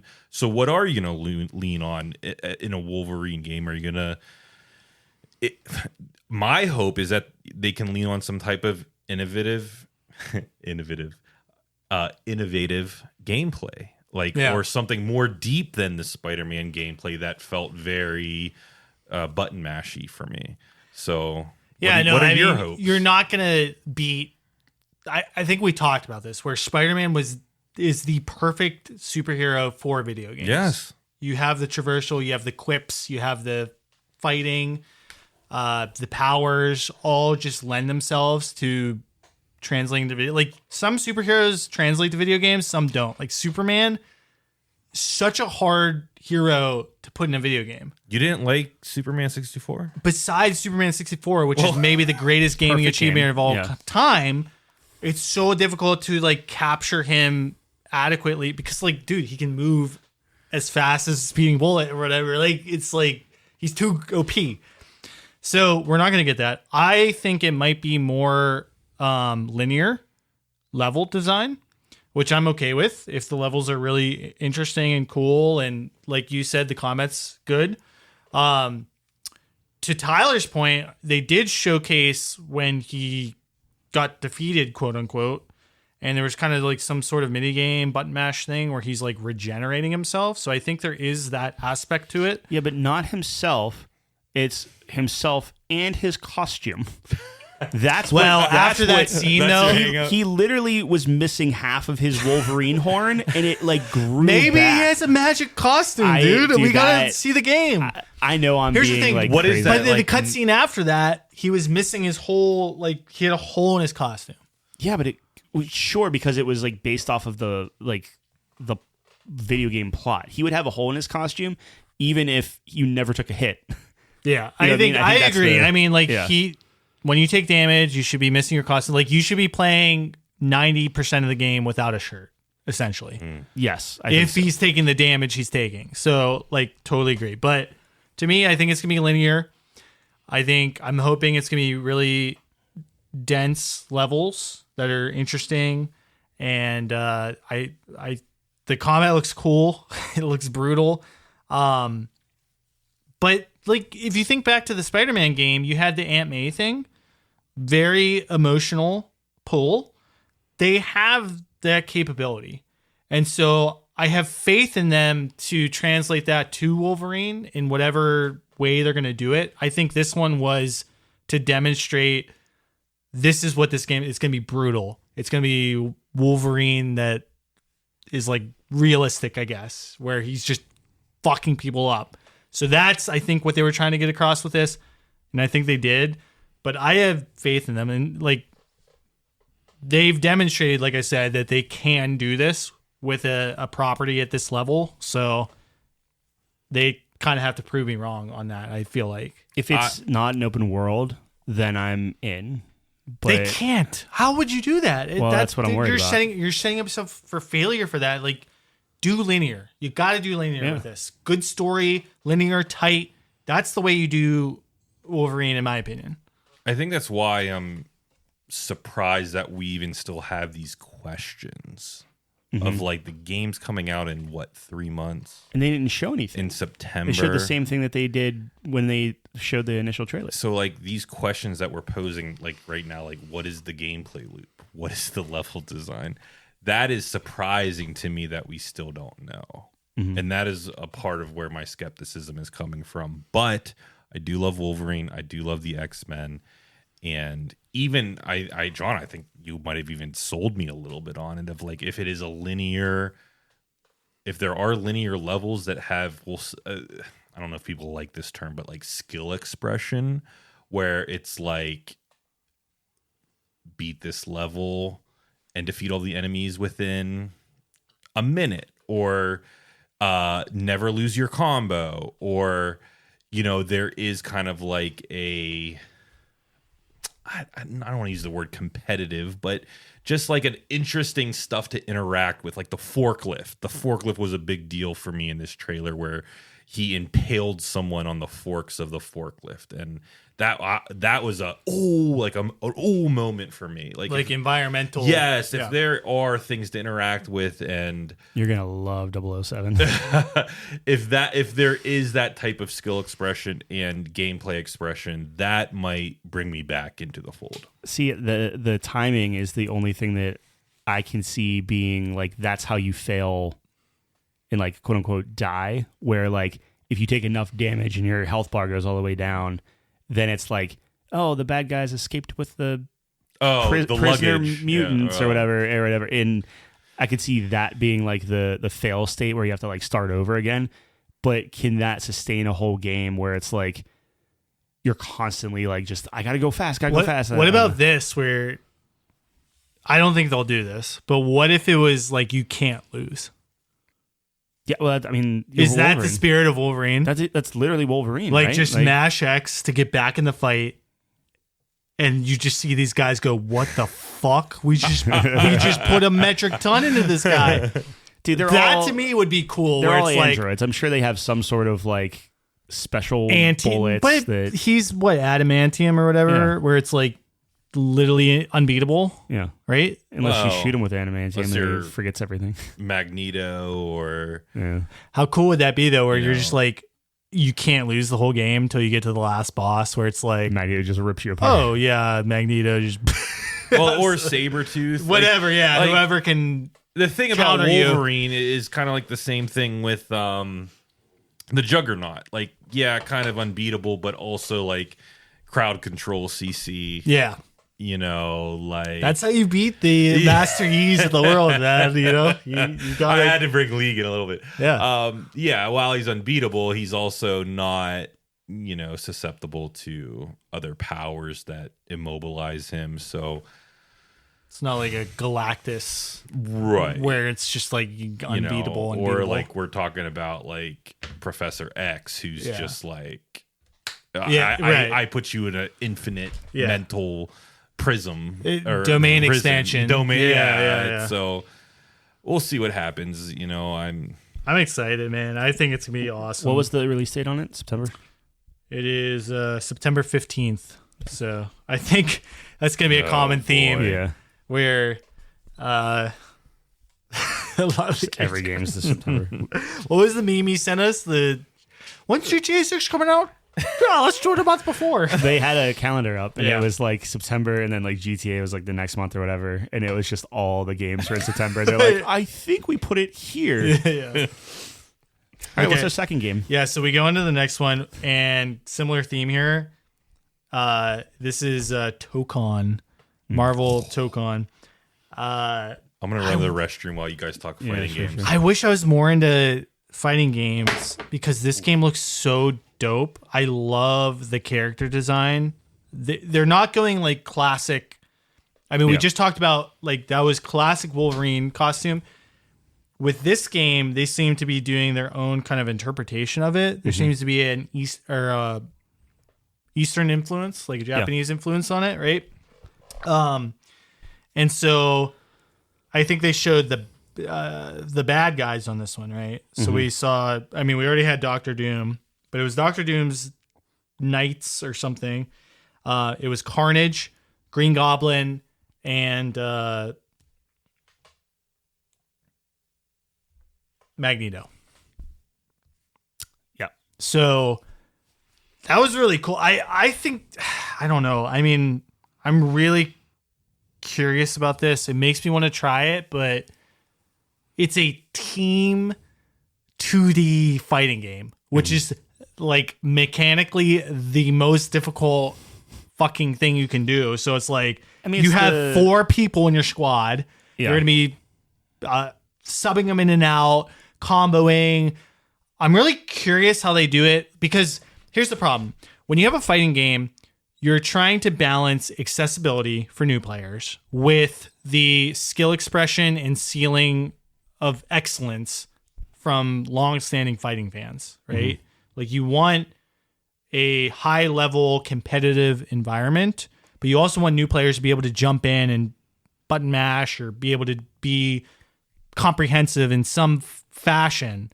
So I don't know how they're going to balance with this. This seems like it's going to be a really difficult game to me personally, like the Marvel vs. Capcom games, right? Where there's just like so much shit going on and people are getting subbed in and out. That a new player like me is very scared of that, where it's like, how do I even jump into this shit? You know what I mean? Yep. That's kind of where I'm at. I want to try it, but it's daunting, very daunting. Yeah, I don't think it's going to be a day one purchase. I agree with you. I love the look of it. I know that they actually tried to be more conservative, and then Marvel was like, no, we picked you guys to go like cool. Yeah, with it. So do it. I don't know. It's a fighting game, right? Like I don't think I'm gonna pick it up right away, but it looks interesting enough that I like the Marvel vs. Capcom stuff where like I would dabble. So we'll see. But yeah, it's gonna be interesting. Like, I want to support it because I think it's really cool, especially like a Marvel property where we get all these blockbuster movies and stuff, and it's like so samey. This is such a breath of fresh air for me for this property, where they're kind of going in a different direction or putting their own spin on it or whatever. Where it's like I really respect that. But yeah, we'll have to kind of see. Like 2XK was the same way, man. There's like, dude, I love League in that world, and I want to support everything that Riot does with that because it's like my favorite game. But like the fucking team, first of all, it's a 2D fighter, which I don't have any experience with. Like I only have done 3D fighters traditionally, but also having the team element into it is like another layer that's just like crazy to me. That's why I didn't like the newest Mortal Kombat. Now I love like Tekken Tag and stuff, but that's like, okay, you know all your characters and you're just tagging them in and out, and they might have like a special combo, that's it. Where Mortal Kombat is like you have specific things to like combo, and they aren't actual like fighters. It's a whole thing, but we'll see. I don't know. Maybe it's like a thing where we just send it and just learn. Sure. Because I feel like it's whenever you get that baseline, you're going to have that forever. Yeah. And I haven't experienced it yet. I'm actually really curious, like the next Tekken game that comes out. Can I pick up Nina? Like, let's say it's Tekken Tag 3. Can I pick up Nina and just like have a baseline understanding of what she does because there's like a core identity there? You know what I mean? Like if I can do that, then I'll be like, then I'll get it. You can go back to Tekken 3 and do that. Like it's there. I should, I should just like go back and just like, does this combo work? Does it's gonna, it's gonna feel really stiff. It's gonna, you'll get there. Yeah. No, but that's like interesting. Like I'm sure they do have like identities, but because I know how Nina works. You know what I mean? It's like it's a tree. So I know how to operate her, and then how well does that translate to the other games? Yeah. And if it does, then I'm good. I guess is what I'm saying. Yeah. So it's like, do I just like sacrifice the time on this game on Tokon where it's like, okay, I'll learn Spider-Man or whatever, whatever team I want to learn. But that's the problem too. It's like, you can't just learn one guy. You have to learn 4 fucking people. So it's like, that's where my head's at, I guess. So it's very daunting. Yeah. Very daunting. Looks gorgeous. Yeah. I love the look of it. Yeah. Looks really good. Yeah. I love the designs of the characters. I was saying, like, I love how they're like they're branching out or putting their own spin on it. I wish I was a fighting game gamer. Yeah. Cool. Same. They're amazing. They're awesome. They have to be the coolest gamers, right? No. But who are the coolest gamers? Coolest gamers. No, the people who just play GTA. Because they go outside and actually are cool. Oh, I see what you're saying. Are you saying like cool in terms of the gaming world? Yeah, like the most respected skill. Yeah. Maybe like RTS. Yeah. Because you're just like I think it is StarCraft. ATM is crazy. Yeah. I think that. StarCraft, Counter-Strike. Yeah. Well, Counter-Strike, you know what? Shooters, yes. The Valo. shooter. Because, like, you could be a COD pro and, like, normies know you. So, like, I guess it depends on how we're defining cool. You know what I mean? I feel... Like, is cool, like, how many people, like, know you, like, root for you? Or is, like, cool, like... No, I think for me, I'm talking about, like, respect. Like, I think it's RTS. When I see the fighting game at, like, the gamers at EVO. Yes. And Sonic Fox is going nuts. Right. With that last clip of him versus whoever, and they're matching every single input. And they're just, like, pairing each other. For Dragon Ball? It was insane. That was so cool. Apparently that's something that that's like a thing that happens. I don't know. That's what what they were saying. They're like, oh, it's a throwback to like, I guess people used to do that. Like you'd start the match out by agreeing to do some sort of input to parry each other. Oh, it's that like was it's like a start. Yes, it was an okay. intentional thing. I Yes. gotcha. What they did was intentional. I got Still it's pretty like- cool. No, it's But so cool. It's like, when you see Yeah. StarCraft players, you're like, these guys are. no, I think it's a different level. You're With commanding an army. And the keyboard's at like 90 degrees, Yes. and their face is 2 inches from the I think screen. it's a yeah. I don't know. I think that's the most. Just the Respect amount of for me. macro, micro Yes. head games, Yeah. and then the dexterity to do all that is just It's everything. yeah. Yeah. That was number 3. All right. Chocon is August 6th, by the way. Okay. So that's an August game. Number 3 is Dave the Diver, the Bonko. Boncho the chef. Boncho? Is it Boncho? I think it's Boncho the chef. Boncho the chef. Makes me a little nervous. It was shown on Sony's floor. Yeah, okay. Personally, like they didn't. I don't know if it's exclusive, not exclusive. I hope not. Because that would be a Steam Deck game. No, no way that's exclusive, right? You would think not, but who knows? No, I don't think so. Nah. It is something I didn't expect. Yeah. Are you excited for it? Not really. Yeah. No. Like What? The reason why I like Dave the Diver was the fishing and doing that, and like this doesn't show any of that. That's my only note I have on it is, will there be an adventure exploration element? If there was that, then sure, I'm in. But like, Like, is this guy going through the city and has to like meet certain people formed it? But yes, you're right. Like Dave the Diver was one part restaurant, one part it was diving like a management. exploration. It wasn't a cooking Yeah. sim. It wasn't Cooking Mama, which like there's a million of those games. I literally just bought one that's like literally a sushi cooking simulator.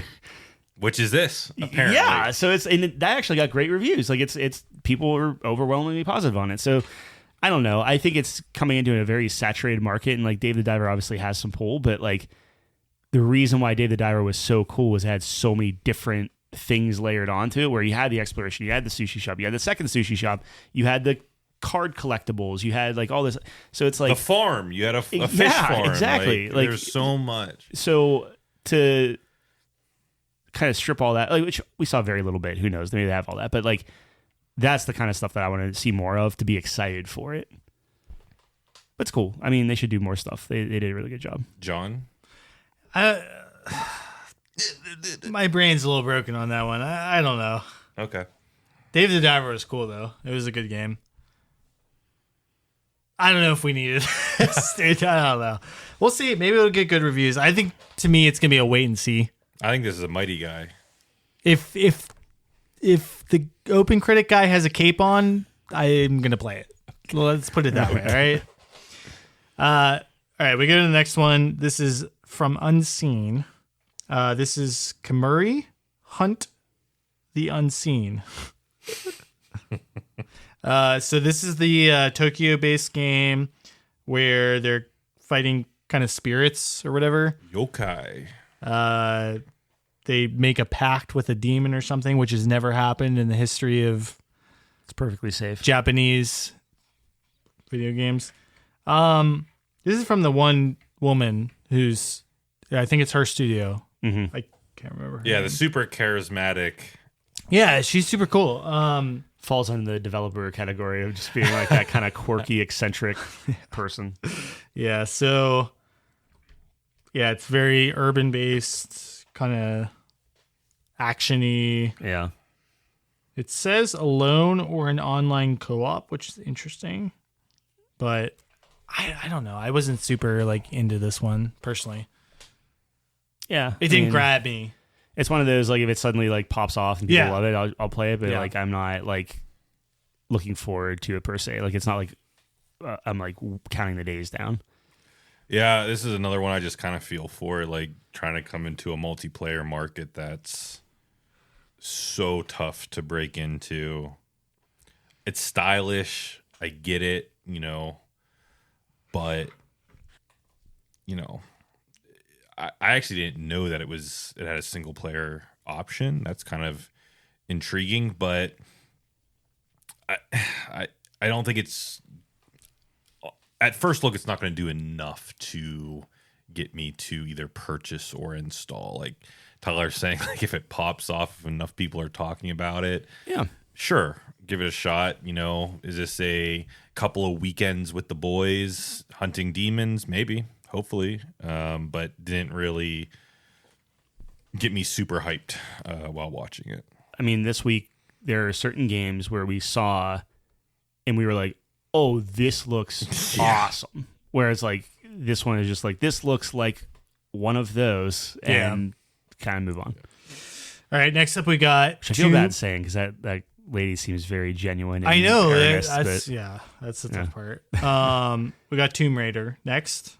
Yeah. Legacy of Atlantis. Nope. Oh, okay. They gotta stop changing her. Yeah, I was with you on that. I was like, yeah, doesn't she look super different? Because you really liked the last trilogy. Yeah, specifically 1 and 2. Yeah, not 3. 3 wasn't by the same developers, so it was kind of a thing. But yeah, I mean, she looks like Lara Croft. Yeah, like old school Lara Croft. It just does she? What? Well, maybe John, maybe does she? Slightly. I don't think so. I don't. What is missing? There's some 2 things. Geometry. It's a little. Her boobs are smaller, but aside from that, well, her I'm not waist saying is tiny. so. I'm not. It's not a. Go ahead. Her waist, like I'm saying, her body proportions look weird to me. Yeah, talk about her body. Yeah. Yeah, her waist is tiny. Yeah. Like should be bigger, right? Well, I'm just saying, you go from the Crystal Dynamic ones. Yes, it should be bigger. It should be. It should be natural looking. It should be what they had, where like you had a normal figure that was like realistic, and you could see like like rugged and hurt and different, and like you saw her get beat up. This is like glam Tomb Raider, where she has a bunch of makeup on. She has a tiny waist. It's like I see what they're doing. They're basically just remaking that game and trying to stay faithful to it. But you spent all this time reinventing the character. That's like going back to God of... Well, I guess they are redoing God of War. But it's like going back to God of War and like removing all of like the emotional arc and the story. Like, I don't know. Like, do you need that? Like, it's like they're working with a new engine and trying new things with like the guns and the gunplay and different things like that. So this is like every other studio. Hey, remake an old game. We'll sell that. You guys get a chance to kind of wet your feet in the new stuff, and then we'll make the real thing. But I also really like the first Crystal Dynamics Tomb Raider. I didn't play 2 or 3. Oh, but 2's so much better than the first one. Really? 2's very good. Well, maybe I'll have to give it a try. But I think Tomb Raider has a definitely a place with what's I can't believe I'm saying this. What's Nathan Drake's game called? Uncharted. I've never played an Uncharted game. Don't come after me. I've never played a single one of them. He's our video game expert? Yeah, Sony fanboy. He is a Sony fan. What the fuck? And he's never played Spyro. I play WoW. Did you know that Sony did not develop WoW? Were you aware of that? I thought they bought Blizzard. No. Nope. Wrong. Wrong guys.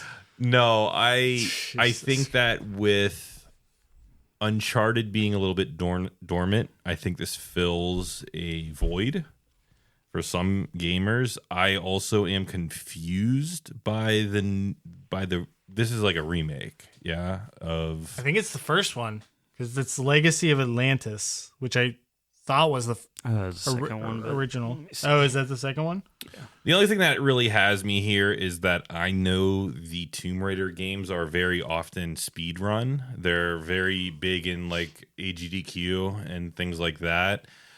So if there is some kind of element of speed running or like really tight level design here, I can be sold on it. But I did get used to the new Laura with Crystal Dynamics, and I thought she was great, like very realistic, very adventurous. I don't know if I need to go back to a more classic Laura model. that doesn't necessarily look like an expeditioner or a explorer, or that looks a little bit more. I can't think of a Angelina Jolie. Yeah, like I really can't think of like a PC way to describe her. It's just it looks like any female from that time period, right? Like it's just it like places itself. Yeah. I've never played a Tomb Raider. Ever. Okay. So That is was this where I jump in? I don't know. You can wasn't really literally play the second one. I know you both bought of them. You bought and them all for me. Yeah, it's You did. The second Crystal Dynamic. yes, the second Crystal Dynamic one. Yeah, Classic Era was. You know, Crystal Dynamics doing this one too, right? Mm-hmm. Crystal Dynamics and co-developer Flying Wild Hog. Well, that's kind of what that's my kind of point. Yeah, that's the whole. Oh, so you're confused on why they're doing it? No, I'm saying they're doing it because they're probably testing a lot of mechanics and see what you're things. saying. Because if this flops or whatever, it's a remake. It's not whatever. It's not as good as the original. Like whatever. Yeah. But they get all that data. They get all that understanding. They get funded for the project they're actually trying to work on. Like Halo did it. Gears did it. Like let's remaster. Let's remake. Let's do it. I mean, Halo's doing it yet again. Yeah. So anyway, Well, you've run out of ideas. sure. Yeah. All right, next up, Onimusha Way of the Sword launches September 25th, 2026. Demo's out now. I thought this game looked like a PS3 game. Thoughts? Well, it looked a little dated. It doesn't... I don't know. Am I a graphics whore? Maybe. But, Yeah, definitely. You've paid to be a graphics whore. You're allowed. You're dude, it doesn't look good, bro. Like, there's got to be at least a standard in 2026. You know what I mean? You don't have to be the greatest looking game, but you got to meet the benchmark. If you just put your game in Unreal 5, you're going to look a certain way. Okay? So there's no excuse. all right. Thoughts? I didn't notice. I thought it looked terrible. Visually, I didn't, and this maybe just speaks to how low on the totem pole I am, but I saw it and I didn't notice like bad graphical quality at all. I just saw it as, is this franchise something that I want to dive into? And actually the answer is yes. I found that between this game and something we're going to talk about later, what's your game of the year? Phantom Blade Zero. Deliverance 2. Oh, this year, yes. It is Phantom This Blade year. Zero. So Dude, if I win that, bro, I'm going to teabag Tyler so hard. Dude, I'll lay it down to let Yes. you do it. If Yes. you win that, Yes. I'll be on the floor. I can't wait for that. Between Phantom Blade Zero and Onimusha, I think this covers my like feudal Japan ninja quota for the year. Like, I know it's hard to get those games, but right? Like, I literally like last year was too much. Like, I couldn't do Assassin's Creed. I couldn't do Ninja Gaiden because it's just too much of that setting. This year, it's like, okay, this is my energy for these two. And I think what's interesting about Onimusha is a little bit of a not crazy different gameplay, but you know, how often do we wield a sword in a game? It's like constant, but it looks like it has a little bit of an older school take on action combat. I want to see what it's all about. My friend Gligus loves it. He grew up with it, so I'm glad they're kind of bringing it back. Give me a chance to experience it. I'll give it a shot. If I don't like it, so be it. But I'm gonna try it. Yeah, if it takes off, I'll try. You know, Okay. I'm gonna be saying that a lot. No, like, it's like, all good. I get that. Yeah. it didn't. This was not one of those games that I'm like, oh my gosh, this looks incredible. I have to play it. But I hope it does well. fair enough. All right. Next game, another long-standing franchise I've never played, which is Silent Hill. This is Silent Hill Townfall. Also September 24th. I think a lot of people are excited for this. Sorry, when was Tomb Raider? Tomb Raider was next year, 2027, February 12th. Oh, okay. Yeah, so not this year. I don't know. Silent Hill is... I never played it. It's too so scary for me. It's so scary. Like, Resident Evil has the action elements. It has the cheesiness that allows me to get away with it because I'm not a horror guy. I'm a huge scaredy cat. Silent Hill is, like, legit scary with none of that. I think we're all scaredy cats here, and Resident Evil has kind of been like my only entry point as well. But this game for me is ticking a lot of boxes, and I really do want to, brave up, man up. If I can't go to Dwayne's house, make him play it while I watch, kind of thing. But I think I like. There's some things that the game did show were the retro devices, the kind of handheld. I don't know if it was like a spiritual ghost detector or what. That doesn't matter. The tech looks cool. Was that an EMF reader? From like Ghost EMC, Hunters or something? Yeah. The tech looks cool. The gear looks cool. The setting is mysterious to me. I hope that future Jeff has the cojones to give this one a shot.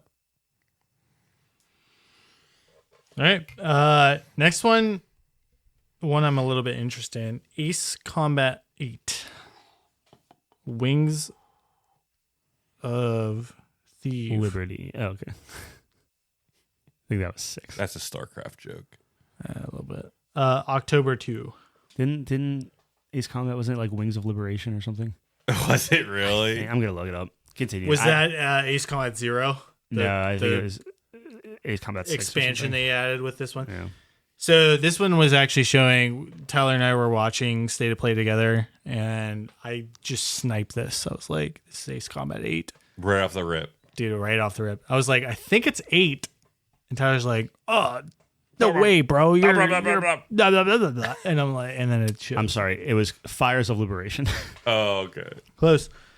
I think this looks cool. I actually don't remember Ace Combat's having like super in-depth stories. Yeah, this one had characters. Yeah, I was like, and what was really interesting, I think Tyler commented on this, is that the story sections with the characters looked better than the flying, which is nuts. But I'm like in on this. I mean, planes are cool.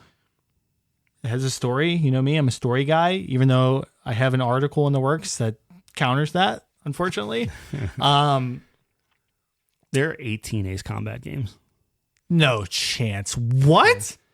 Yeah, There's like a million spinoffs? 3 mobile titles, four handheld titles, 2 spin-offs, and then the rest are mainline. Wow. Yeah. I think this is a play for me. I think this is in play unless I see a purple guy. No, but I think it looks cool. I'm down for it.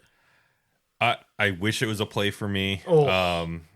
Top Gun Maverick made What me about cry. what about Flight Stick? Flight Stick would be sick. What if I bought you a Flight Stick? All right, done.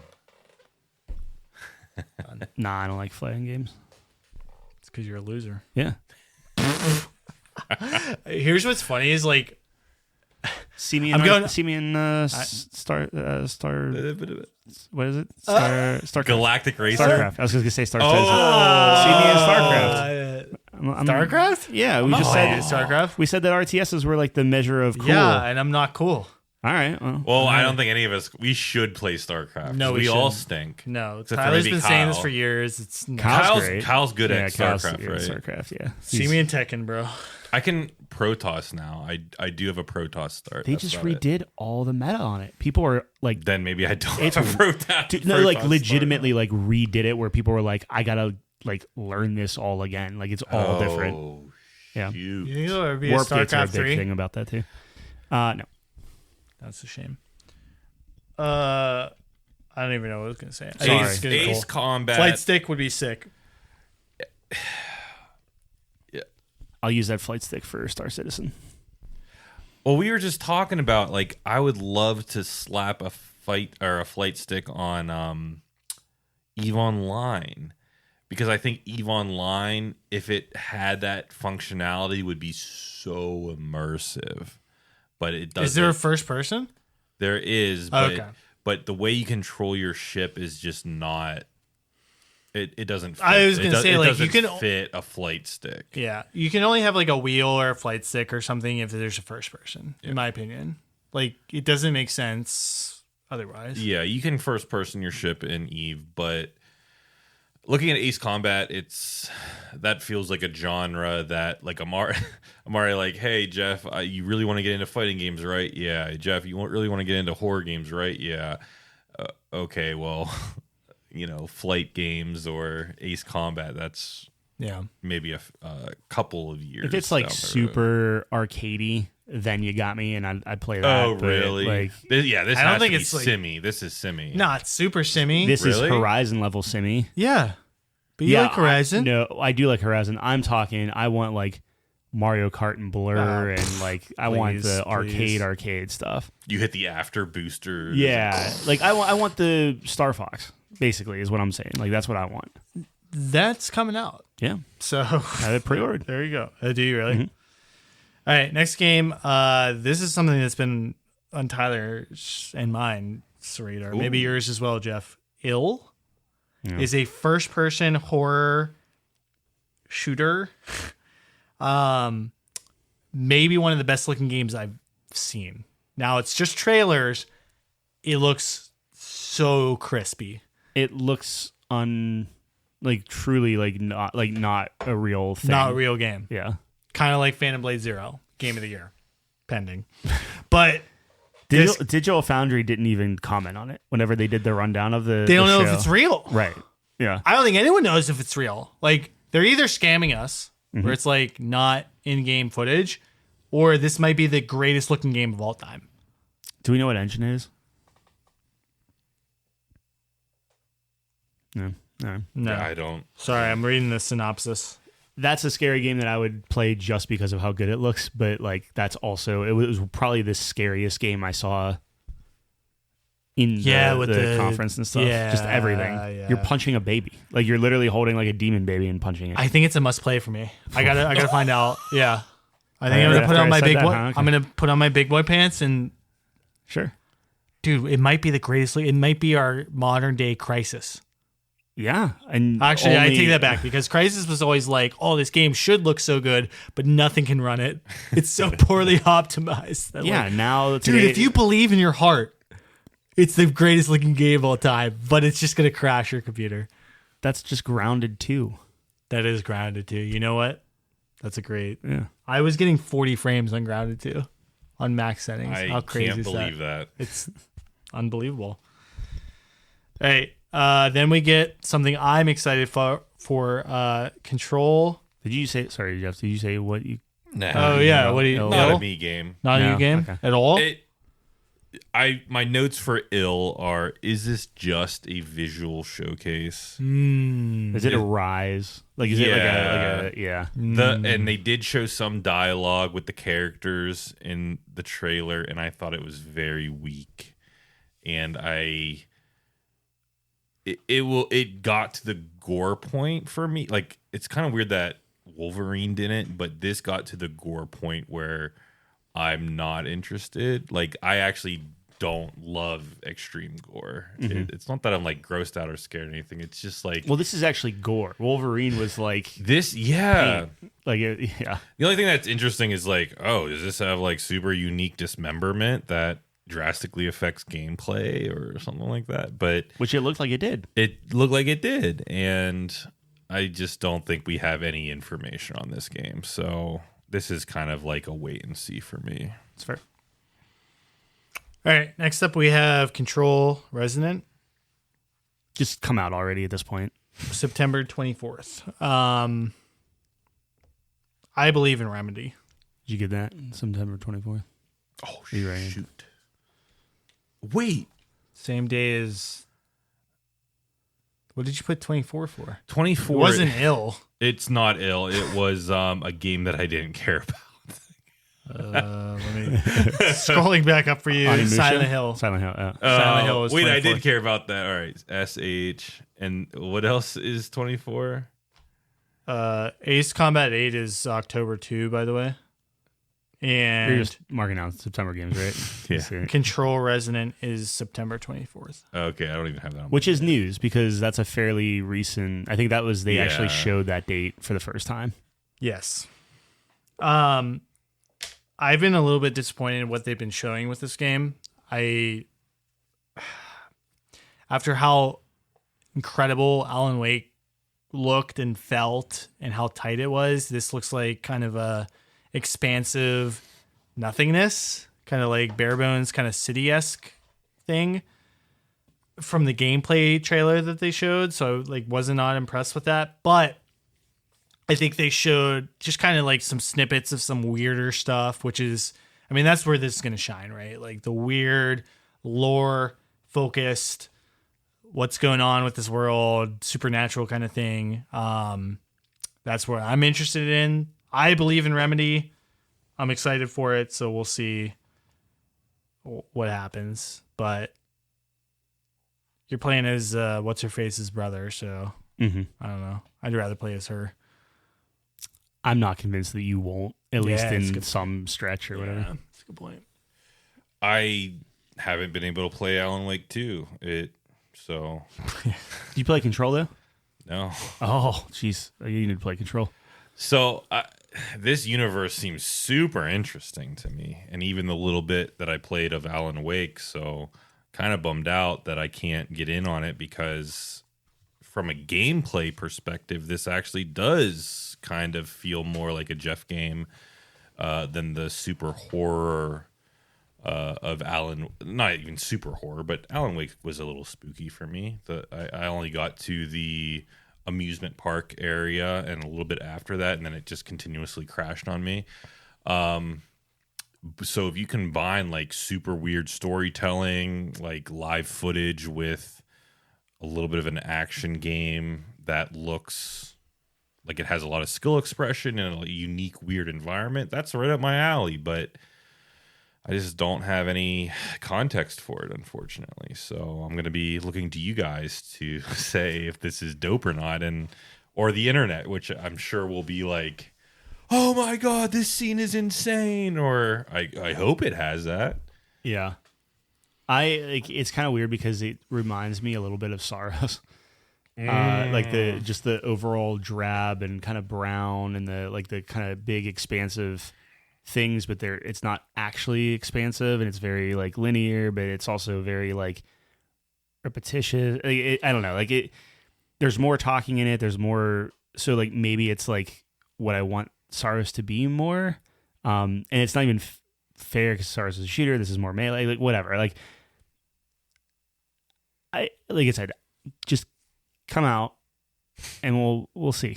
Like I don't know. All right. Next up was Until Dawn 2, Yeah. which is kind of choose your own adventure. Was this the super scary one or no? It was scary, like maybe like Halloween. Like it was more Okay. like murdery. Okay. It's like a bunch of younglings on an island.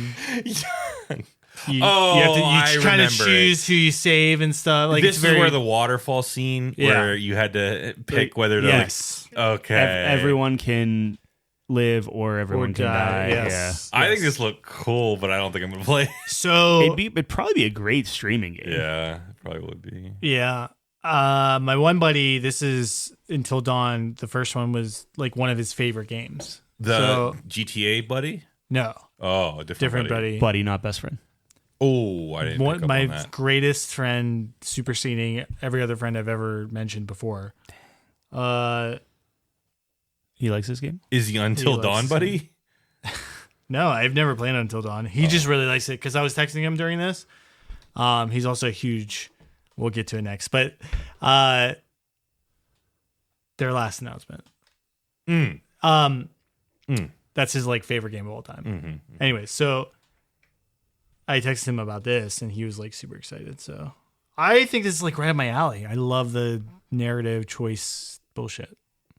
Yeah, I think it lends a little bit more into what is it? We just talked about it with the origami and Heavy Rain and that sort of thing. I loved Heavy Rain. Then you'll probably like this one. Yeah, I really liked Heavy Rain. But there was like a mystery element to that. Mm-hmm.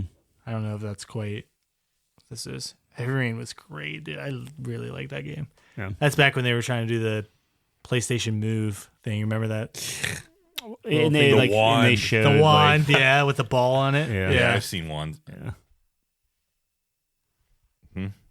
All right, we'll see. I don't know. I think that's a pretty big one. I think that has a pretty large fan base. So, all right, last game, biggest reveal, Santa Monica, God of War. Laufey? Is that how you say it? Laufey. They call her Faye, but it was a 20-minute trailer. Thoughts? I thought she looked way better in this game than in Ragnarok. Oh, the one 8 years ago? Yeah. Or Ragnarok. The one, did they show her in Ragnarok or the first one? Ragnarok, right? Yeah. We saw. Okay. Yeah. Then that was not 8 years ago. This is the first God of War game that's only for PS5, correct? It looked, and I think it shows. Like it's like, hey, it's like here you go. No, I think that one was running on PS5 Pro. Yeah. So that will be a little interesting to see kind of how it works. But the animation, very specifically, like the facial expressions and stuff, looked very believable. And I was sold from what little bit I saw. I was like, okay, can you make a God of War game without Kratos? And it's like, yeah, probably. So I don't know. I'm excited for it. I think, and Jeff and I were talking about this yesterday, I think it's going to be interesting to not know what the heck any of the characters are, because they showed so many different like mythology things and stuff. So I think looking that stuff up and going like diving deep into that, because like after God of War, Ragnarok, I was going like super deep into like Norse stuff and like looking at other games and like trying to like get different perspectives on it. So I think they have a pretty cool take on that. I'm already sold on the game. I'm gonna play it. I really liked God of War 2018 and Ragnarok. There's a lot of things that I hope that they fix with this one. Not necessarily story-wise, but especially UI. God, they need to fix the map. The map was horrendous in the last two games. But just judging from the trailers, some of my takes were I didn't love the magic in the game. I think a lot of people really liked it, but like the purpley, sparkly aesthetic of like the magic, for some reason I didn't really love.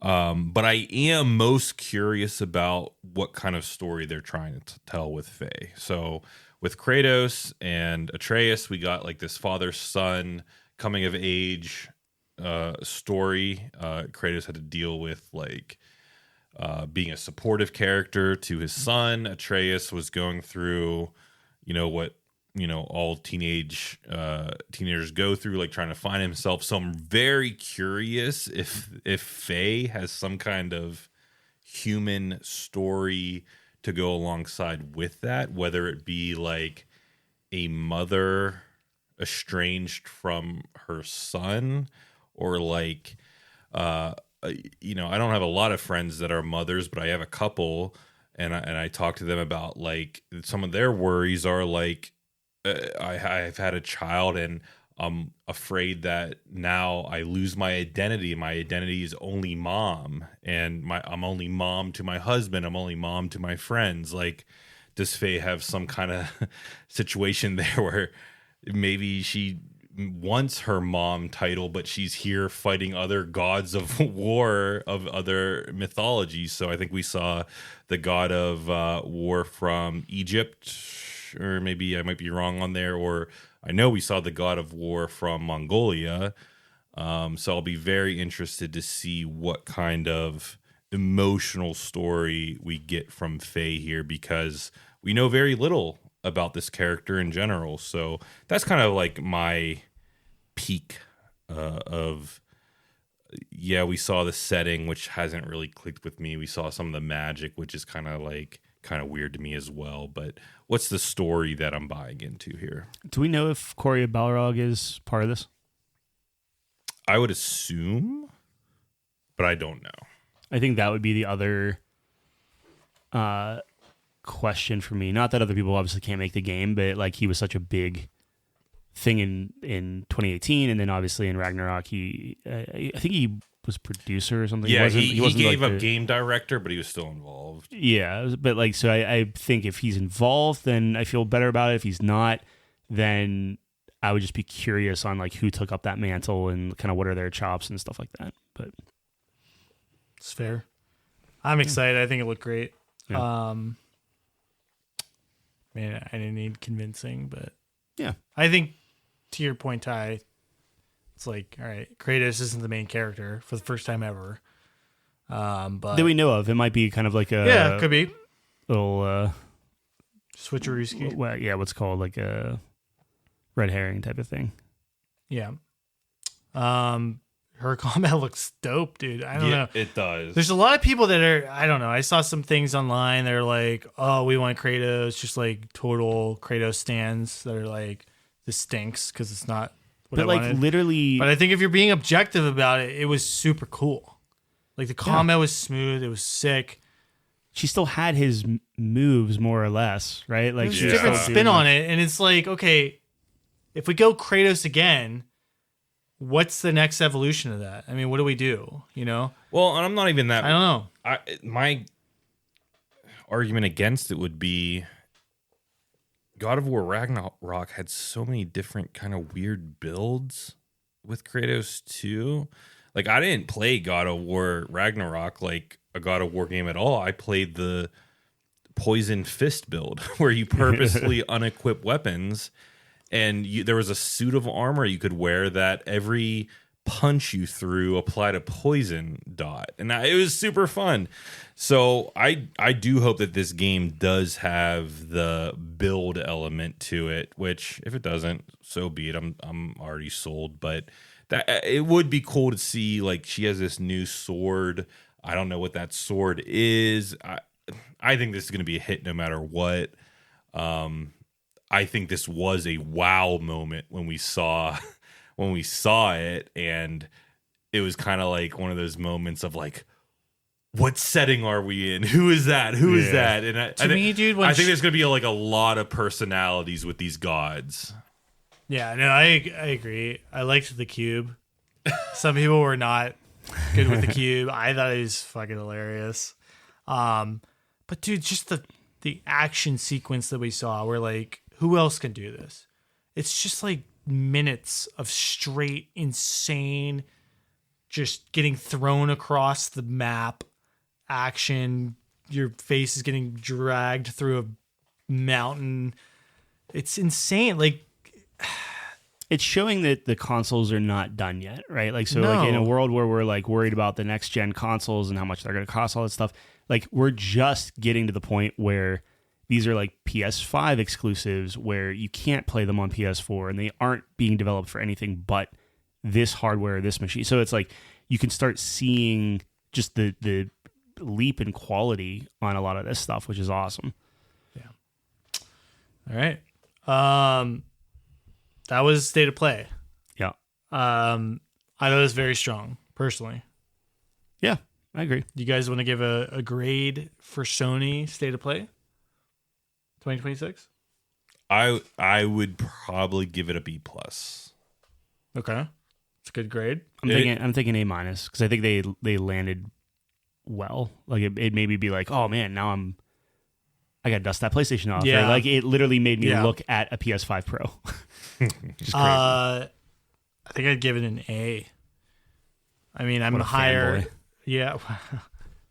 He's supposed to be the fanboy. I know. That's what he said. Self-proclaimed Sony stan. The moment you never played Uncharted, it doesn't matter. That's absolutely true. I'm super excited about Wolverine. I think the bookends of this were fantastic. I thought there was a lot of good meat in the middle too. So, well, that was the exciting thing when you launch with Wolverine. Like when you start the show, it's like crap. What do they have at the end? Yeah. across the internet looked at each other. Yeah. Or was like, oh. I was ready for Naughty Dog's space thing, and then they popped out with this. So Yeah, I wasn't expecting it. I was very happy with it. I'm all in. So yeah.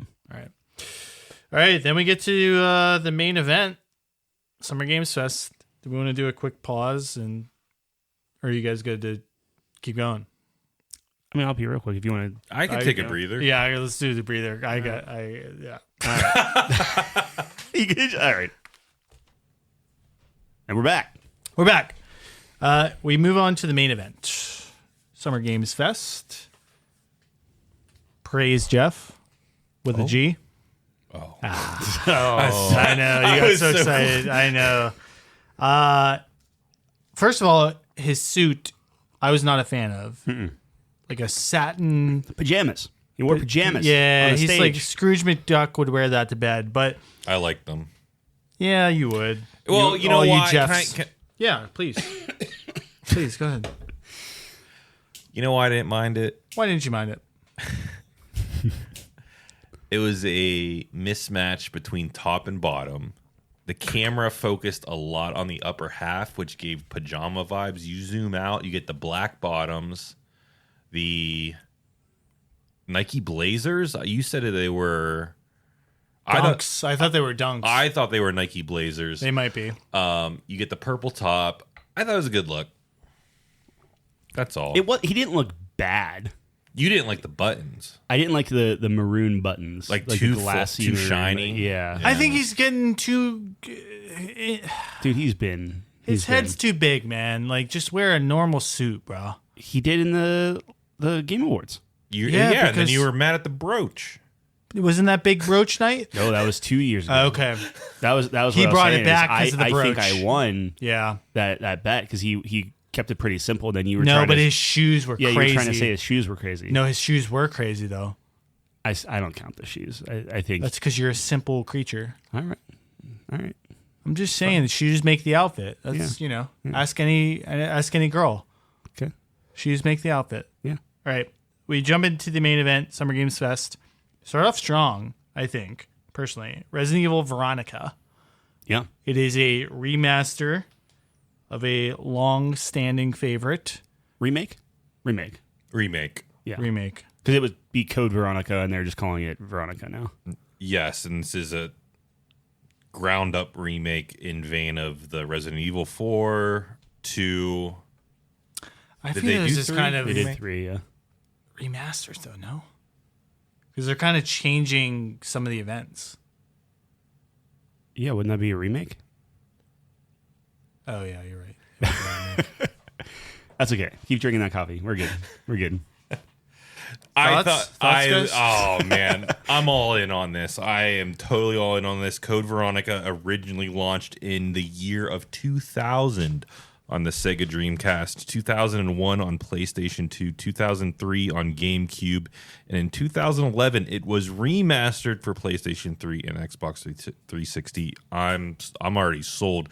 When I saw this trailer, I was like, "Is that Capcom hair?" And god damn it, it was Capcom. You called hair. it really early. Yep. Yeah. I think this is sick. I am just getting into the Resident Evil lore and franchise. I've only played 4, 8, and now 9, and can't wait to play Veronica. No, I'm in. I'm very excited to play it. It looked very more horror-esque. We couldn't tell, though, what perspective. Like, they showed a lot of first person, but I think that was because they were trying to, like, wait to reveal Veronica. So I do want to see where they go with that. But I really like Claire, so...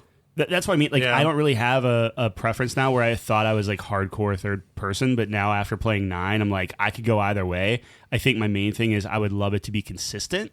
Like, kind of what coming off of what we were talking about with 9, where it's like, if it's a first-person game, like, make it a first-person game, go all in on it, and I kind of hope it is that.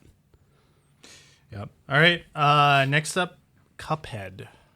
Oh. So we got 2 kind of announcements here. One is kind of a... They're making a new Cuphead. sequel, I guess. The other is a retro-inspired Cuphead something weird.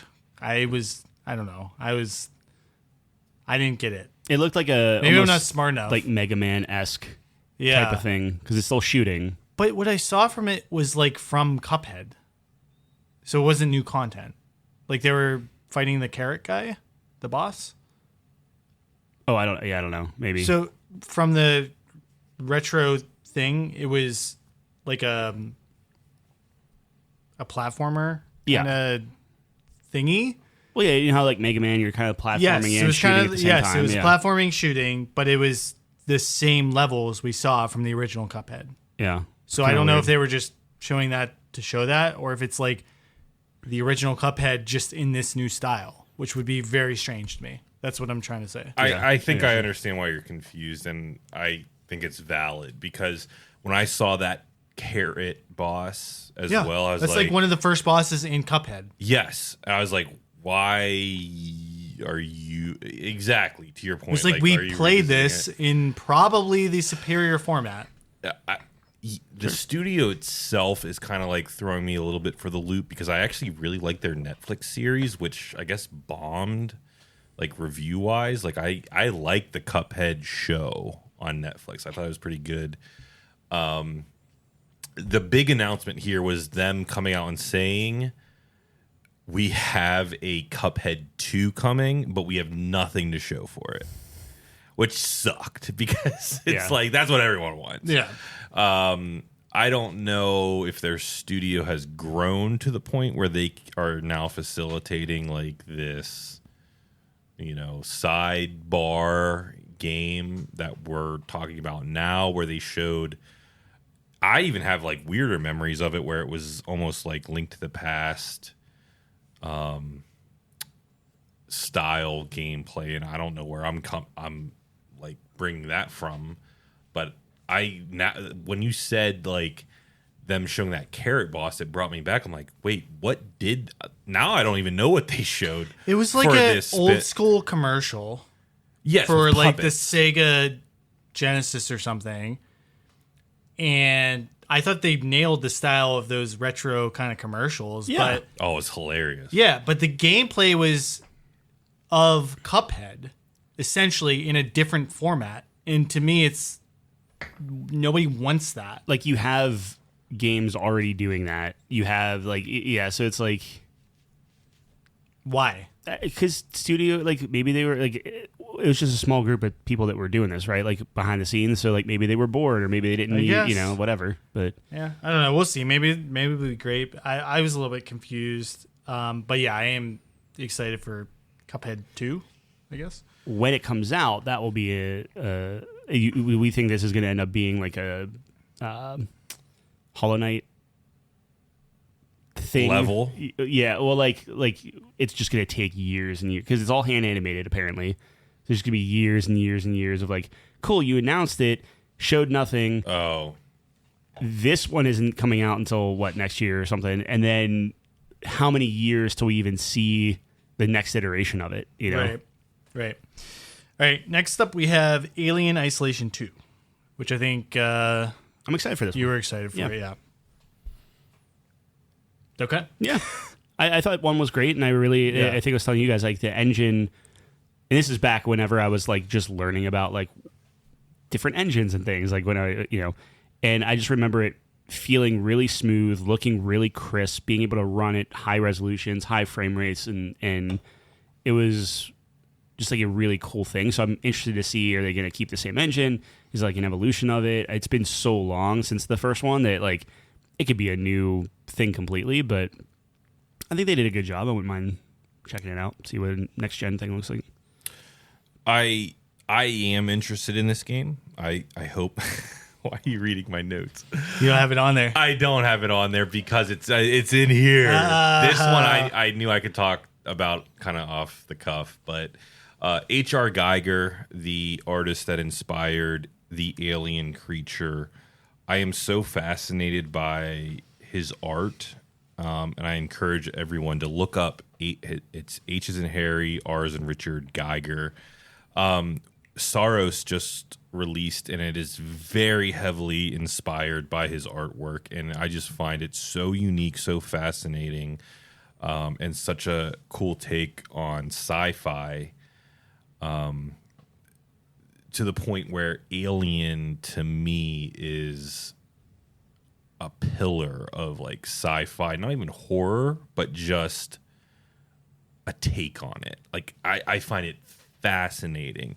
And Alien Isolation is a game that I hope I have the courage to play or experience or even watch like Let's Plays of, just because I respect that creature so much. Like the alien itself is probably my favorite design in horror at this point, just based off of H.R. Geiger's artwork. So I wish it all the best. Right. We then move to Gen Atlas, which I believe from the creator of Shadow of the Colossus. We saw a little bit of this last year at the Game Awards, I think. Kind of very, how do you describe this? Mysterious, large scale. Yeah, still playing with size. As you expect with those kind of games, like giant mechs, kind of in pieces. It seems like a post-apocalyptic kind of world, too, where there's a bunch of destroyed mechs and they're kind of reforming and things. So very strange, very interesting. I was intrigued. I guess I'd have to see like what the gameplay is. But it's creative, that's for sure. As someone who thinks a lot of those games are generally overrated, like I like the scale is really cool, the graphics and like the tone are really cool, but like the gameplay itself never felt good to me, and I never was like, oh my gosh, I'm so excited to like play this. We'll see what they kind of do for this one, but I think I'm kind of out on this one too. Once the mechs like started punching each other, which I'm pretty sure was in the trailer, I was like, I don't really know why that turned me off, but it did. And if this game did anything for me, it was like, hey, go revisit Shadow of the Colossus, which would probably be the only game that I would try. say that would be the one to... Yeah, like that is appealing to me. Like a lot of the games on this list that I'm sure we're going to talk about, it's like, I hope it does well enough for us like to grab our attention. We're like, oh, maybe we should try it. Yeah, it's not like a day one. Yeah, it must play, but if it gets great reviews, check it out. It's one of those things that the most thing I'm worried about is that it's just going to kind of rehash the stuff that it's already done. Right. Because it's one of those studios that like the other ones we talked about, where it's just kind of, here you go, here's another one of those. You always wanted one. And it's like, yeah, we said we wanted one, but we also said we wanted one like 20 years ago. And now maybe not so much. Yeah. But. All right, next up, Blood Message. A lot of blood this a lot of blood, year. Not even close to Diablo. Yeah. But this was the one that started in kind of modern times. I think this kind of put Jeff's brain in a pretzel a little bit. I was confused. Where a delivery guy, apparently you can Uber a packet of blood these days. Mm-hmm. Anyways, so it seems like there's like it starts with the beginning of the end kind of thing, where they're in modern times, and then you gotta go back, and they're in feudal times, where they're vampires. You guys remember this? You remember this trailer? Yeah, Dawn Walker, right? No, I think you're confusing trailers. You put them together? No, I don't think so. Am I wrong? I don't know. I thought Blood Message was the siege battle one. I don't think so. All right, I'm watching on YouTube right now. This is a perfect example of like names matter. Yeah, they definitely matter. Oh, dude, Jeff's 100% right. This is the siege one. This is the one where you have the your kid. Yes. Oh, that looked good. That is good. the one I'm thinking of. Yeah. Yeah. And then the one right after that looked significantly worse. Wouldn't you think that Blood Message is like the vampire one? Well, I had to go back and like watch the recap because a lot of these titles I lost the plot on. But this looked like, I thought this was the first Calvin game that we saw. Like, no, this wasn't. But it was like very cinematic. No, this was, you're like on the wall. Yes. And, It reminded me of how like the first like the main characters just looked completely different from all the other guys. Yes. Yeah, that's correct. Yeah, no, this looked good. It actually reminded me of Kingdom Come when you have those siege battles, people climbing the walls, they put the ladders up and you're just fighting them off. It actually looked cool. So that's an interesting one. I guess, is it a Chinese studio then? Because I know it's set in feudal China. I didn't see who was making it, but this one for me is like, I thought it looked very intense, and my thought went to, are they going to do an entire, what if you did an entire game on like one battle? And like there were sets and scenes within that battle, and you came across fellow soldiers, like, that could be cool. That would be sick. You know what? Just an ongoing siege that lasted for days and stuff. The entire game is one battle, and it's a really great idea. And you see the entirety of it. You lose From different perspectives. You're saying maybe or maybe not, or like you go to a certain camp and help like that mission or whatever, help them repel whatever, and then and it told a story along the way. But I think my point poorly made was there was so little shown outside of the action on this trailer that it kind of just left me with a lot of questions. there seemed to be some type of time skip because the young your son kind of grew up, I think, or daughter. I think it was a daughter. It might have been a daughter because you did make a comment about that. I mean, who knows? Maybe the son had braids, but it looked like a daughter. But they grew up and they were like ready to join the battle, which was interesting. So that maybe there's a time skip in there. This is probably I don't know if this is a PC or not. Chinese games tend to have a lower quality of like character models and things like that, from at least from recent memory. So like if you think you're like those warrior games and like they just like they seem very static faces and things like that. And this trailer seemed very expressive and very emotional, and that's the thing that stood out to me is like, oh, like, is this a next gen game? Like, are we finally seeing that like bump on fidelity for a lot of that stuff? Like that's I thought it was very, very well done. All right, next up, Stranger Than Heaven, with a surprise appearance from Tupac. Who is still alive? Yeah. Could be still alive. Some think he's. I thought he was. I don't know. You did think he was. No, I didn't think he was coming out. I knew Snoop Dogg was coming out, but yeah, Snoop came out. I don't even know where to start with this game. It seems like a wacky Japanese. I think this is sick. You think it's just sick? I think it's sick. It's just must play. Yeah. All right. This is from the Yakuza devs. Yeah. I love the combination of like hip hop and I don't want to say like Japan, but the combination of like those cultures, and makes me definitely think of like Samurai Champloo, the anime. I think this is cool. That's all I can say is I think it's dope. So it is. Oh, good. Sorry. No, it's just I know so little about it, but I do know that like Yakuza is like this brawler type game. I would love to go back to like Def Jam and the hip hop fighter, the hip hop brawler. That's, comboing people with a Snoop track in the back. Like that's definitely up my alley. I will say graphically, this is the kind of the juxtaposition where that first game, Blood Message, looks really, really good, like graphically and like facial animations, things like that. This, maybe not as much. Like the action looked cool, like it looked interesting. Yeah. But it always feels weird when you have two games that are, let's say, similar, right? Like it's like, okay, like it's based Chinese or whatever.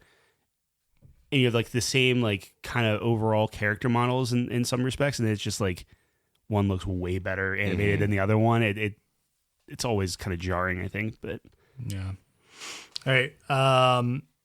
Next up was Hex, reminder of what this one was. First person. They had kind of those, how do I even describe it? Like cube things that like were growing. Which is weird because they call it hex, but it's a cube. Yeah. It's like a obsidian sci-fi kind of Rubik's cube that just kind of expands adventure and creates Multiplayer. There's supposed to be like a research kind of thing. I don't know. This is by the Division devs, so yeah, Dead Astronauts is the studio. I'm hoping that this facilitates the same thing that Arc Raiders did, which was a single player at times, multiplayer at times, PvE shooter that I can spend a couple months in. I'm a lot psyched. of discovery. Yes, Yeah. I'm psyched for this game. It looks interesting. Okay. I am a Division fan. I know we were talking, I think, offcast that you're not the biggest I Division. hated it. Okay. I loved it. I know. Yeah. No. This is a game that I just want to get a couple of months out of, and I'll be thrilled. Yeah. Next up was Dead by Daylight. Maybe the scariest trailer I saw. That was so creepy. We didn't even see anything gameplay related at all, but it was their, very scary. 10th anniversary. Yeah. Yeah. So that was interesting. June 14th. Next up, Mortal Shell 2. I don't even remember that one. You guys remember Mortal Shell 2? I know Mortal Shell 1. Yeah. Okay. After that was Assassin's Creed 4 Black Flag. Oh, was it really? Resynced. I keep looking at the comparison things, and like a lot of remakes, I feel like the vibe of the original and like the tone of it and like how it's like just darker and grittier and stuff and just like the like the textures and everything, like it just feels better. Like the new one looks better in every way, right? Like it's like, oh, the better hair, like all that stuff. But it's like there's just something about that original, and Gears of War did it too, where like Gears of War was very like dark and gray and everything, and then the remaster made all the lighting like way better and more colorful and everything, and it took something out of it. It took it out of that 360 era like just plastic grit, and I don't know. It's like I wish they didn't make it so accurate to like real time. Like I wish they kind of like stayed it within that initial color palette. Has there been a definitive single player pirate game yet? Because Sea of Thieves we've talked about at length, but that's like sandbox, extraction, sailor, Yeah. Probably multiplayer. Sid Meier's. Oh, Is really? Is that? I never played it, but like I think whenever I look up, because I'll get in these things where I'm like pirate games and stuff, and Sid Meier's Pirates is always like one that pops. I will say all the recent pirate games that have launched have not done well. Okay. Except that one in early access that has done really well. They sold a ton. Because for this game, which I did not play the original, Sea of Thieves has pushed me towards it, be like, oh, like maybe I should. If you never played the original, yeah, maybe. Yeah. I think Black Flag might be the definitive pirate game, because people lauded it for like the ship combat and but all the those ship- pirate aspects of it. But the ship combat has gotten better. I understand that, but back in the day, that's what stood out. It wasn't the assassin gameplay that people Yeah, you're right. pointed out for this game, right? Right. But the pirate aspects. So maybe But they also pointed they out. said that they're remaking all of that though, so it's like, I don't know. Yeah, who knows what they're probably pulling it from Odyssey. To me, the definitive best puzzle. Assassin's I was going to say, is that the one that It's you the love? best That's Assassin's Egypt? Creed. Odyssey. No, it's Greece. Okay. Egypt was Origins. Okay. Yeah, Yeah. I'm just saying it had all the singing, all the pirate ships, all of the You got it, big dog. All right, here we go. Next one. I think you guys are really excited about this. I didn't know this existed. Teenage Mutant Ninja Turtles: The Last Ronin. I didn't know there was a rated M Teenage Mutant Ninja Turtles. It sounds dope though. It sounds so dope, So- right? You should look up some screens. Yeah, on it. it's It's something pretty I cool. gotta like look up. Maybe read. I don't know. Did they Like, if make a there's Netflix on that? Was there an animated version of it? Did I make that up? I don't know about that, but what I do know is if you go to thelastronin.com, Oh, there's a link on that website for the prequel comics. So it doesn't Ooh. spoil the game at all, but it sets the tone for what to expect, which is So this is based off of the yes. actual. Okay, this cool. is based cool. off the actual comics, which is the last Ninja Turtle seeking vengeance for the death of the others, which is sick. Because it's Raphael, right? wait, it's Is the- Mikey, Yeah. Oh, it's Mikey. which tells the tale Oh. of Mikey after his brothers are killed by the Foot. Dang. Isn't Mikey the pizza one? Yeah, he's orange. I thought it was Raphael that survived. That's not what the synopsis All right. is telling me. So That's it's- crazy. Or does he take Raphael's mask? I think he takes his weapons. The, Okay. The what do you dual call those? katanas. No, he has He has nunchucks. no, Mikey? Raphael has the Dual katanas.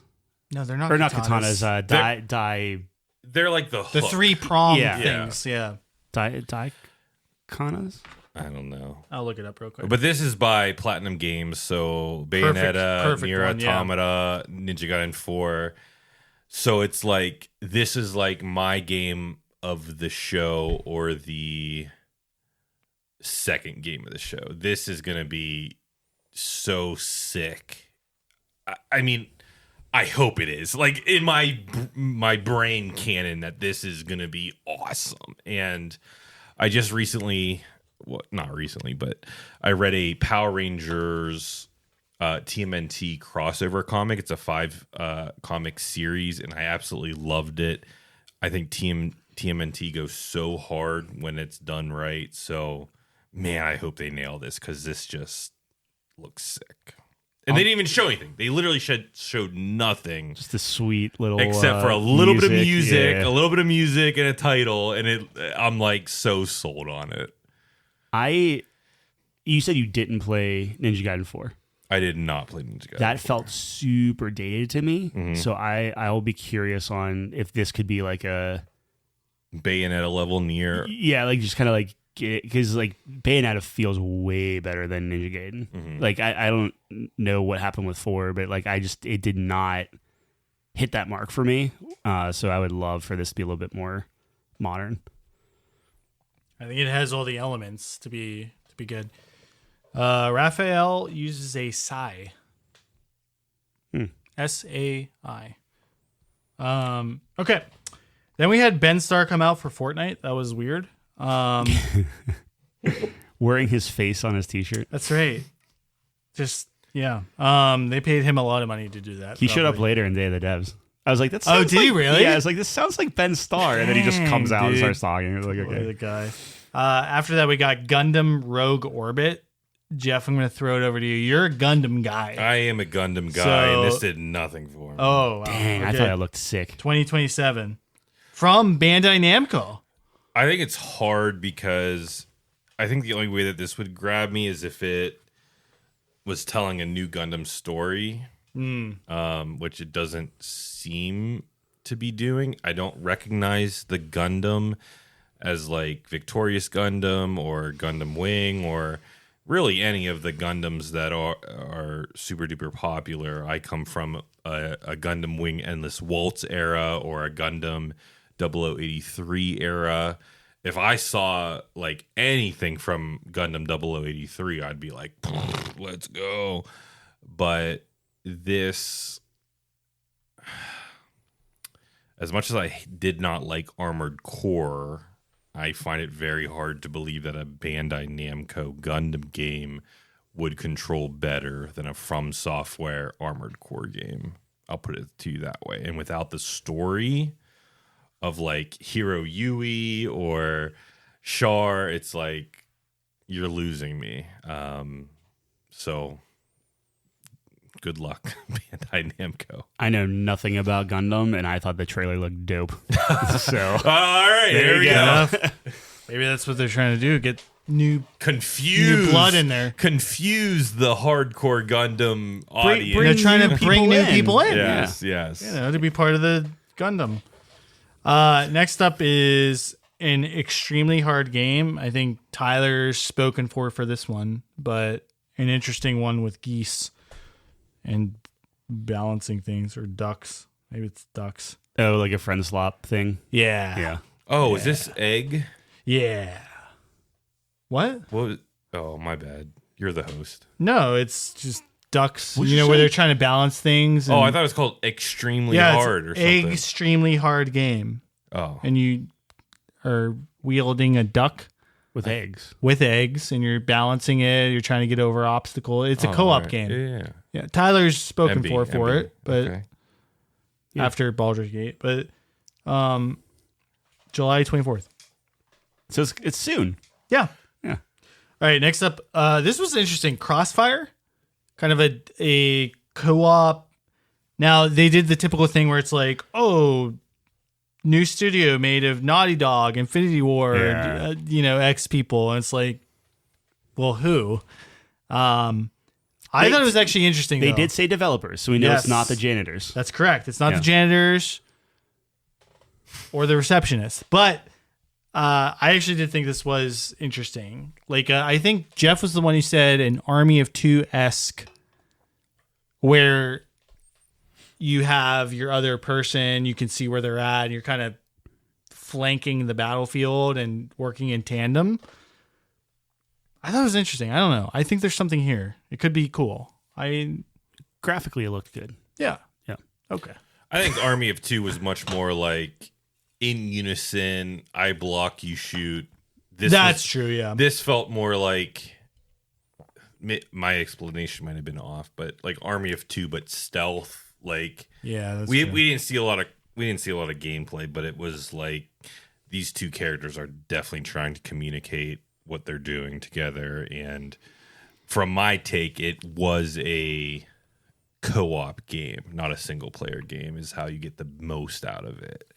But they were also kind of like bickering and wanting to kill each other. So they're supposed to be on opposite teams. Yeah. And then they have to like team up for a common cause, but the or something.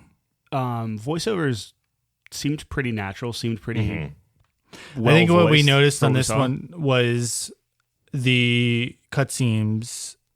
You could tell they were a lot higher res. Then you got to the gameplay, you're like, ooh. The game. So to be fair, the gameplay looked good. It's just the character models. It's just very different. Yes, the fidelity of the gameplay. But I'm kind of interested in it. I have a little bit of a intrigue about that one. So yeah. Next up was Control. They showed it again. So worth noting, this one, I think their cut made it was a little more less gameplay, more like kind of interesting, kind of this is like remember Control, like that. It's like all these bodies floating everywhere and stuff like that. That's cool. This was the bodies floating. Yeah. So it made me like, that's what we needed. Yeah, like okay, all right, you got some of that in there. That's good. Yeah. Remember, this is weird and supernatural. I mentioned to you guys like they're self-published, so all the trailers like they're doing themselves. Like it's like I'm very interested to see how they kind of market this game, because they didn't self-publish They didn't self-publish Alan Wake 2. Nope. FBC was the only one. Yeah, which not great. Hey. Yeah. Next up was Guild Wars 3. Yeah. Okay. It looks fine. They didn't show anything. The bear, though. Yeah, the bear looked cool. You play as a bear. Can you? I hope so. Probably ride the bear. I don't know. One of my favorite MMO experiences was Guild Wars 2, unlocking the map. So there's a chance. What's the board game that Armello. It looked like Armello. Yeah. I like that game. Yeah. A lot. Like you could have said, hey, this is Armello 2, and I would have believed you. Oh, I'd love Armello. That's such a fun game. I hope it does. You're not going to play it. I don't know. I don't know why I would. Yeah. I hope it revitalizes. It's on PS5. The Guild Wars community. I hope it brings old players back in, new players. Well, Jeff, they said they're going to do things you've never seen before in an MMO. So. That's what. Yeah, the guy was like, "We have innovative, new MMO gameplay."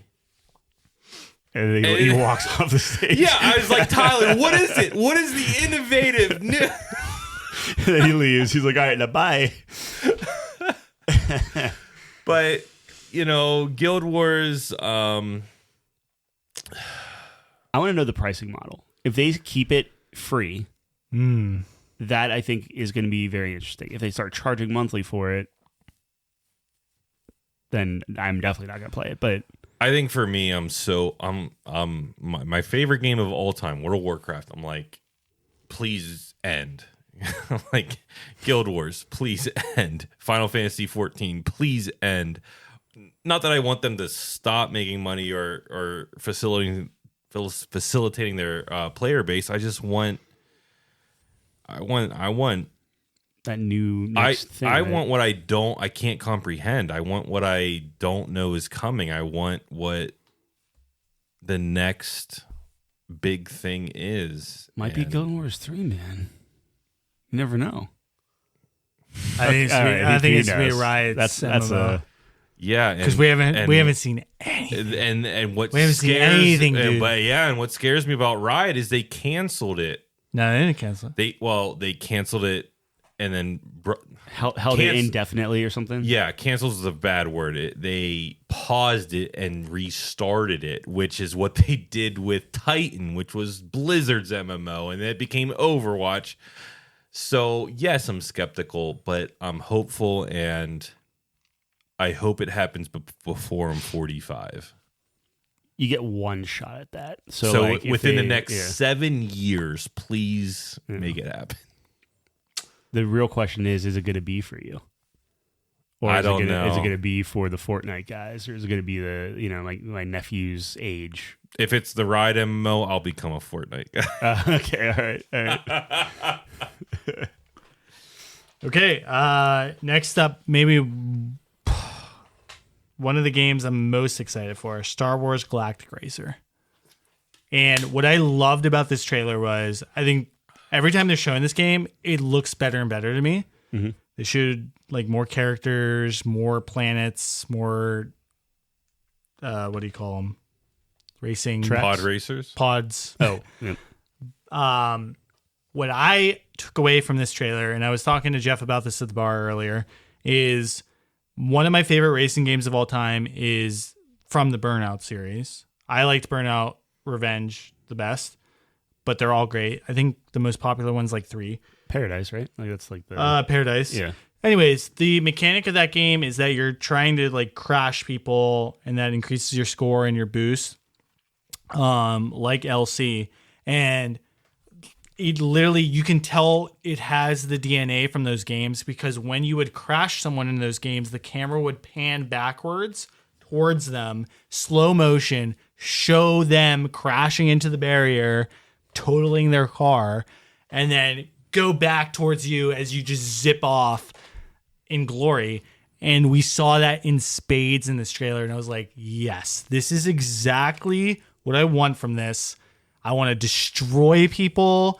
I want to leave them in the dust when I do that. Because what was really cool about that game is like you would have trick shots that you could do, where if you crash them like into specific locations, like if I put you into the ocean, that would be a trick shot, and you would like unlock that, and it would be like an achievement or something. And it was just so weird and crazy. I think this is the perfect genre for that, and I loved what I saw. So I'm just super excited to put you into a wall in about I can't wait. A couple months. I cannot wait. October 6th. Yeah. No, I'm gonna, dude. You think you like the prequels? I'm gonna bury you. All right. I mean, you're in on this, right? I'm in on this. Yeah. This looks sick. I love. I want to say Pod Racer 64. For some reason, I'm blanking on the Racer. Yes, pod racer. Yeah. I hope that there's a little bit of customization to like your chassis and engines and things like that, which I think the game's already alluding to that there will be. But sorry, alluding to what? The customization of the chassis, like the different. Oh, like individual. I might have missed it. Like the pods themselves and things like that. So you're thinking like actually customize the look of them versus here's just a different vehicle altogether? I think like both. Like That'd be can awesome. I combine this dual engine front loader with like you went like Sebulba's engines and there's more durability with Bowser back here, or more like speed sick. with Yoshi. Like I hope that that's there, but even if it isn't, and it's more along the lines of like just pick your racer, like I'm already sold, because I think pod racing is one of the coolest aspects of Star Wars that gets overlooked, and it really fleshes out the universe of Star Wars to be like everyone loves racing. Yeah. Like think about when you're a kid, you're on a bike and you're racing your friends and or whatever. Man, I think I can't believe this game isn't talked about more. I don't hear anyone talk. Like I listen to a lot of podcasts, and these motherfuckers are not talking about this game, and it makes it almost breaks my heart, because this is a very exciting game for me. So like we haven't seen one of these in forever. Yeah. So it's like and like that's the thing, is like the Starfighter game was like fine. Like it was good. Like it did what it was supposed to do. So like if this bare minimum does that, great. But like like John, like you were saying, like the DNA behind it, like it should be held pretty high. So it's from Burnout and Need for Speed guys. Yeah. And it looks great. And it for looks me, like it looks great. Yeah. Yeah. I hope it's cross-platform. I would assume It has for to something be, like that, it would have to be. Yeah. Like my throwback is the arcade pod racer, where you got in there and had the levers and shit, and it was like that was the greatest. So, I will say if it's not cross-platform, then that would be a game I actually get on PlayStation, just so we could like. We'll figure if it's not cross-platform, we'll figure it out. It has to be. There's no way. Okay, next up, End of Abyss. This was the top-down shooter horror game from Section 9 Interactive. Okay. I don't remember this one. No, that was a niche one. Virtua Fighter was next, which I know the fighting game community was very hyped on. I think it looks really good, like just graphically. Like I thought the characters looked good. Virtua Fighter always looked pretty decent. It looks like very like realistic. I think we were all confused about what was going on in that trailer. He was like in a restaurant and like I don't even know, dude. It was so weird. He's like in trouble with the mob or something. Yeah, that was my bad. I didn't know what was going on. I didn't know what was going on. The fact that it has that I don't know the history story though. is cool. What? Like it just like it had a lot of story elements to it. It looked like it looked like a narrative game.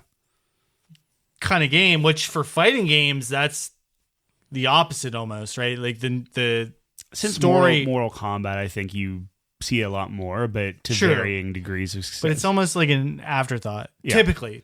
Yeah. Like I know Mortal Kombat is, but even with Mortal Kombat, it's like, okay, cutscene, fight. This was like movie fight in the middle of the movie, kind of. Does that make sense? Where it seemed very. I didn't know where the fight began. Yeah, if that makes sense. Yep. Do we know why the fighting community does like Virtua Fighter so much? Is there a certain thing? I think it's a long-standing. It's just series. the history. It's like Sega's fighting game franchise. I know it was kind of in the same vein as Dead or Alive. Like it was like kind of like it just looked really good. Mm-hmm. It just didn't hit the Street Fighter Tekken level. This looks good though. I mean, it could be great, and it's 3D. Yeah, that's us. Is it 3D or is it 2D? Out of all the fighting games coming out, this is probably my least. Like I would probably play this dead last. until you get your hands on it. Yeah, until you tell me, hey, I bought it and I'm playing it. No, I have to. But All right, I'm going to speed run the next couple. We have RuneScape Dragon Wilds. yeah, I love RuneScape. This is not RuneScape. Grounded 2, worst optimized game of all time. Mafia, the Old Country, I lost a bet on because it was so bad. And then 1666 Amsterdam, kind of interesting. It was like a witch, some sort of thing. I just hope that there's no like cat gameplay because they shoot a lot of cats. they should cat gameplay. Oh, I think it was on that one where like literally like a black cat. Well, was, like, that's why walking I on was a confused. windowsill. I think it was a cat involved. okay. I'm sorry. Amsterdam 16. It's like witches Salem era, which I think is super cool. Yeah. Yeah, but it's Amsterdam. MB, But the era, yeah. MB, my bad. No, Like, not your bad. It's the well, same era, I think. I thought 1666. Is that Salem witch trials? I don't know. Didn't the Salem witch trials happen when the U.S. I typically Was don't the try US? to fact check our guests like on air. I'm not fact checking. I'm just like speculating. I thought it was witchy. It is Yeah, it's witchy. Yeah. Well, Witchy woman. For I just sure. don't want the cat gameplay. I said, "Oh, this looks good," and then You don't like immediately Stray? I saw Stray like pop up on the screen. Did and you just, like this Stray? cat You walking. didn't like Stray? no. Oh, okay. You like Stray? No, Oh, okay. Sorry. How many cats you own? me, none.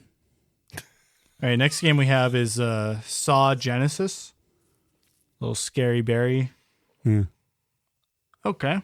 Like graphically, it looked interesting. Like if it's like all puzzles and stuff, and What I you're was trying to get out of interested it, like And with this one is it seems like a co-op, not even a co-op game, a multiplayer game, and one person's like controlling the dungeon, the maze. yeah, like trying to kill you, and Yeah. That kind of seems like a very interesting thing. I am always for asymmetrical stuff. I love that kind of thing in a game, but I think when we saw this, I was more on the boat of if this is moving the Saw lore forward, I'm on board with it. But if it's not, like, it's a prequel though, right? Like it's like the Is genesis of it. I think is it Genesis or something? Like it's like the beginning. Yeah, so yeah, I don't know if there's gonna be lore implications. What the synopsis on GameSpot is a new asymmetrical multiplayer. Okay, That's great. the word you said. Yeah. Horror game set in the Saw universe, revealed by Blobber Team. 3 players will try to survive Jigsaw's games and traps, while another player controls the traps and tries to eliminate them. I think that's kind of It's a Dead by Daylight type thing. Yeah. It could be fun. What's the actual title of it? Saw Genesis. Yeah. Okay. So it's like It could. Yeah, it could. I mean, they showed what like a World War I kind of. I don't know. There could be some lore things there. I don't know. You might have to dig for it. the horror fans show out. So like They do. They really. I mean, this could. We have Listen no clue. to a lecture on it. I mean, I wrote off Dead by Daylight 10 You years did. ago. So Yeah. like You did. jokes on me. Yeah. All right. Lords of the Fallen 2, which is technically the third game. According to Tyler, every time we watch this I trailer. just like to keep up on like Yeah. it's just weird Yeah. how they did it. Yeah. Like name another game that did that. Halo. No, they didn't do that. No, they didn't do Yeah. that, but I tried. They did 1, 2, ODST, and 3. Yeah. They didn't go one again, and 2. Okay, fair. That's a good point. It's a good counter. Thank you. All right, next one. I'm excited for this one. Star Wars Zero Company. Oh, Yeah. So this is this like is cool. tactical, like a XCOM. XCOM-esque, like, you know, your people can die. You pick their moves, but also it seems like there's going to be like a narrative choose your own adventure element to it, which is right up my alley. And what they showed in this trailer too is like your team can change based on who you recruit. They showed like different people. Very intriguing to me. I would like to plug Gears of War Tactics. Still an amazing game in the same vein as this. There's also a Warhammer game. Mechanicus. Mechanicus Yeah, the was sequel just good. came out. Yeah, very good. They also showed Anakin Skywalker. Yeah, Don't know what to do with that information. It sets the time period. It does set the time period, which I don't like. As if the stormtroopers didn't do it already. I'd rather like an Old Republic. Same. Honestly, dude, like I would rather anything Star Wars be Old Republic because it's unblemished. Yeah. You know what I'm saying? Like this is all fucked. I don't know if it's unblemished because you did have Acolyte. I didn't watch that. Okay. Was it bad? That's Old Republic. They killed it. I don't. I think it's. I mean, it's prequels and everything. So maybe not quite Old Republic, but yeah. I didn't get through Acolyte, but I think what appeals to me for this game is all the different Star Wars races and characters. Like we're seeing stormtroopers and bounty hunters and Twi'leks and all these different unique characters, and that's what I like most about Star Wars. Yep. Okay, next up, The Blood of the Dawnwalker. There it is. Is that the one I was talking about? Yeah. So I got this mixed up. So this was the one where he got a delivery? Mm-hmm. Okay. You got the blood delivery. Dude, they both have blood. I was super into it, blood. and then it went like back in time, and I started not caring at all. Yeah. This is a sequel. To Is that right? Dawnwalker. Yeah. Right? Dawnwalker is on now? I don't know. No, this thought that is said something about an it. original game from CD Projekt Red devs that split. Yes. Am I wrong? I don't know. It says You're Bandai Namco. You're talking about Blood of the Dawnwalker? The Blood of the Dawnwalker, yeah. Bandai Namco and Rebel Wolves vampire-themed adventure. Yeah, Rebel Wolves is the dev that split off from But didn't CD Projekt Red. Dawnwalker come out, and this is like a whatever? No, this is like the newest one. Okay. The new Witcher-esque game where you play as a vampire. So you're excited for this? I'm very like I don't even need to see anything else. This is day one buy. Am I wrong? Am I don't know. I didn't even. Oh, you know better than I would. I don't know about it. I don't know. You guys don't know about this? No, I didn't know about it. I mean, Dawnwalker is plastered all over the Steam page. I just didn't know that. Yeah, this looks titties. September 3rd. Can I? No. September what 3rd. the fuck? Game launches on September 3rd. Are you serious? I'm reading it. This is that trailer that we saw. It was like all CG, and the family is like pleading with the vampires, and they turn one of them. Yeah. You said September 2nd? 3rd. That says 2nd on the Steam if you want one day early. So Yes. Yeah. This is what you're talking about? Yes. Yeah, I thought the modern day stuff looked really cool, and then it kind of. I thought it started with the modern day stuff. Is this the right trailer? This is the gameplay trailer. Yeah. All right. All the screenshots look great. I think that GameSpot says September 3rd. Well, Steam says the 2nd, so Fuck you. I mean, this is crazy to me. Like, there was some game in September I was supposed to play that's just about to get moved. I don't know what it was, but You're kind of boned because everything's crunched up. yeah, I don't know what's happening. In just September, don't play GTA and you're fine.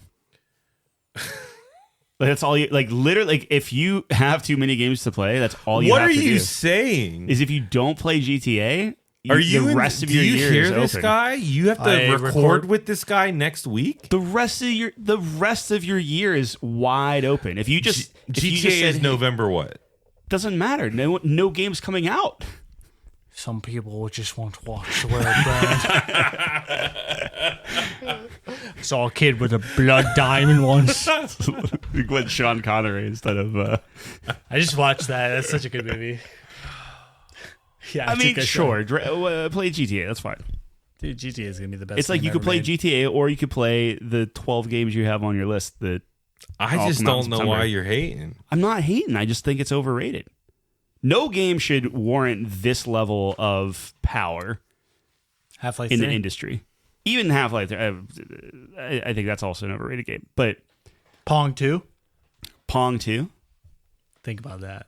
Ooh. Think about that. I think we have that. It's called Windjammers. Nope. All right. Well, anyway. No. I'm talking Pong. I've been very open about my dislike of I know, and it's Rockstar. so. I know. It's But when you say even have like 3, Yeah, it's crazy. That's just a meme at this point. well, it is. Like, that's the thing is, like, I don't think a game can hit that. Like, It can. we're in a new era of can. like, you're not gonna have this like perfect launch, release, whatever. Like, for every good review, there's going to be the people that just want to hate on. You know, like, if it's a good game, I'm gonna say it's a good. Like, it's just that's never been my style. Let's clip it. You would really think that I'd hate on it just to hate on a game? Yeah. Like, What's the time? What's the timestamp right now? timestamp is 2 hours 49 minutes. I regret asking. No. Dude, that's like, we're not even halfway Yeah, that's to our game of the amateur year. for my visit. That's amateur for me. Yeah. Game of the year was like 6 hours long. Yeah, but we also weren't recording at 1:30 in the morning. Look, man, there comes Guess a what? point. Your chicky tenders that you're gonna get at the bar, kitchen ain't open anymore. It might be a Sheets pivot, but what I'm saying is you're at a crossroads, okay? Yeah. And what you got to do right now I is told you that was effective. That was an effective. it was the coldest line I've ever played heard in my every life. GTA. Dude. I don't know what to tell you. You stink. All right. Jeez. What? Can I not like a game? Yes, you can not like a game, it but just can't be GTA 5 Apparently not. or 6. GTA literally gets people who don't play games into games. Tell you what, whenever they push GTA and I get the money from I'm with you on that. I'm riding. I know. I know. I'm a rider. Yeah.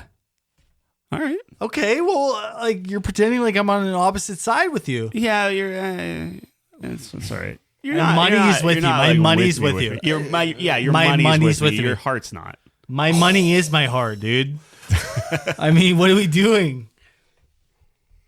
I don't know. What are we doing? I don't know. All right, next up is Among Us story, Yeah. which is I think we all are just asking ourselves why. I just want to play more Among Us. Like, it's like they just stopped making. No, I think Among Us had a perfect window, perfect time, perfect place. The streamer arc was perfect. Just let it die. You're not going to improve on that. You don't want to do that with like friends, like have No. like a friend night that we just all play Among Us. No, It's Oh, a man. very If I don't have much. Jeff, then it doesn't matter. It's very much like a. But that was a slam. I look over and Jeff's like, nah. It's like a critical role for me, Yeah. where like seeing the streamers play it was so funny and hilarious Yeah, and awesome.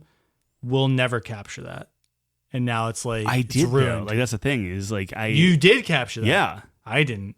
I murdered Zach in front of Mike and Kyle, and still got Mike to calling them all vote out. Kyle out That is. because I just played their hatred of like the way that they were playing, and I knew Mike was like distrusting, and so I was like, okay, hey, here we go, and it was incredible. I just lied my ass off, and it worked. This guy's dangerous. It's the best, dude. It was the best experience I had in that game. It was so good, and I guess that's to be fair. I'm just trying to recapture that, so it is what it is. You could watch the TV show that's out now. No, On, I don't care. HBO. I just want to play with those 3 guys again. Okay. 007 First Light's getting a story expansion. Didn't it just come out? It did. I am actually upset about that. Within like the first. Well, that's IO, man. Like they're constantly Yeah. like dropping Like they're quick. Well, it's all just because I think it's free. It's not like an expansion like you got to pay for it or whatever. So like they do this like it's a weird single player live service game.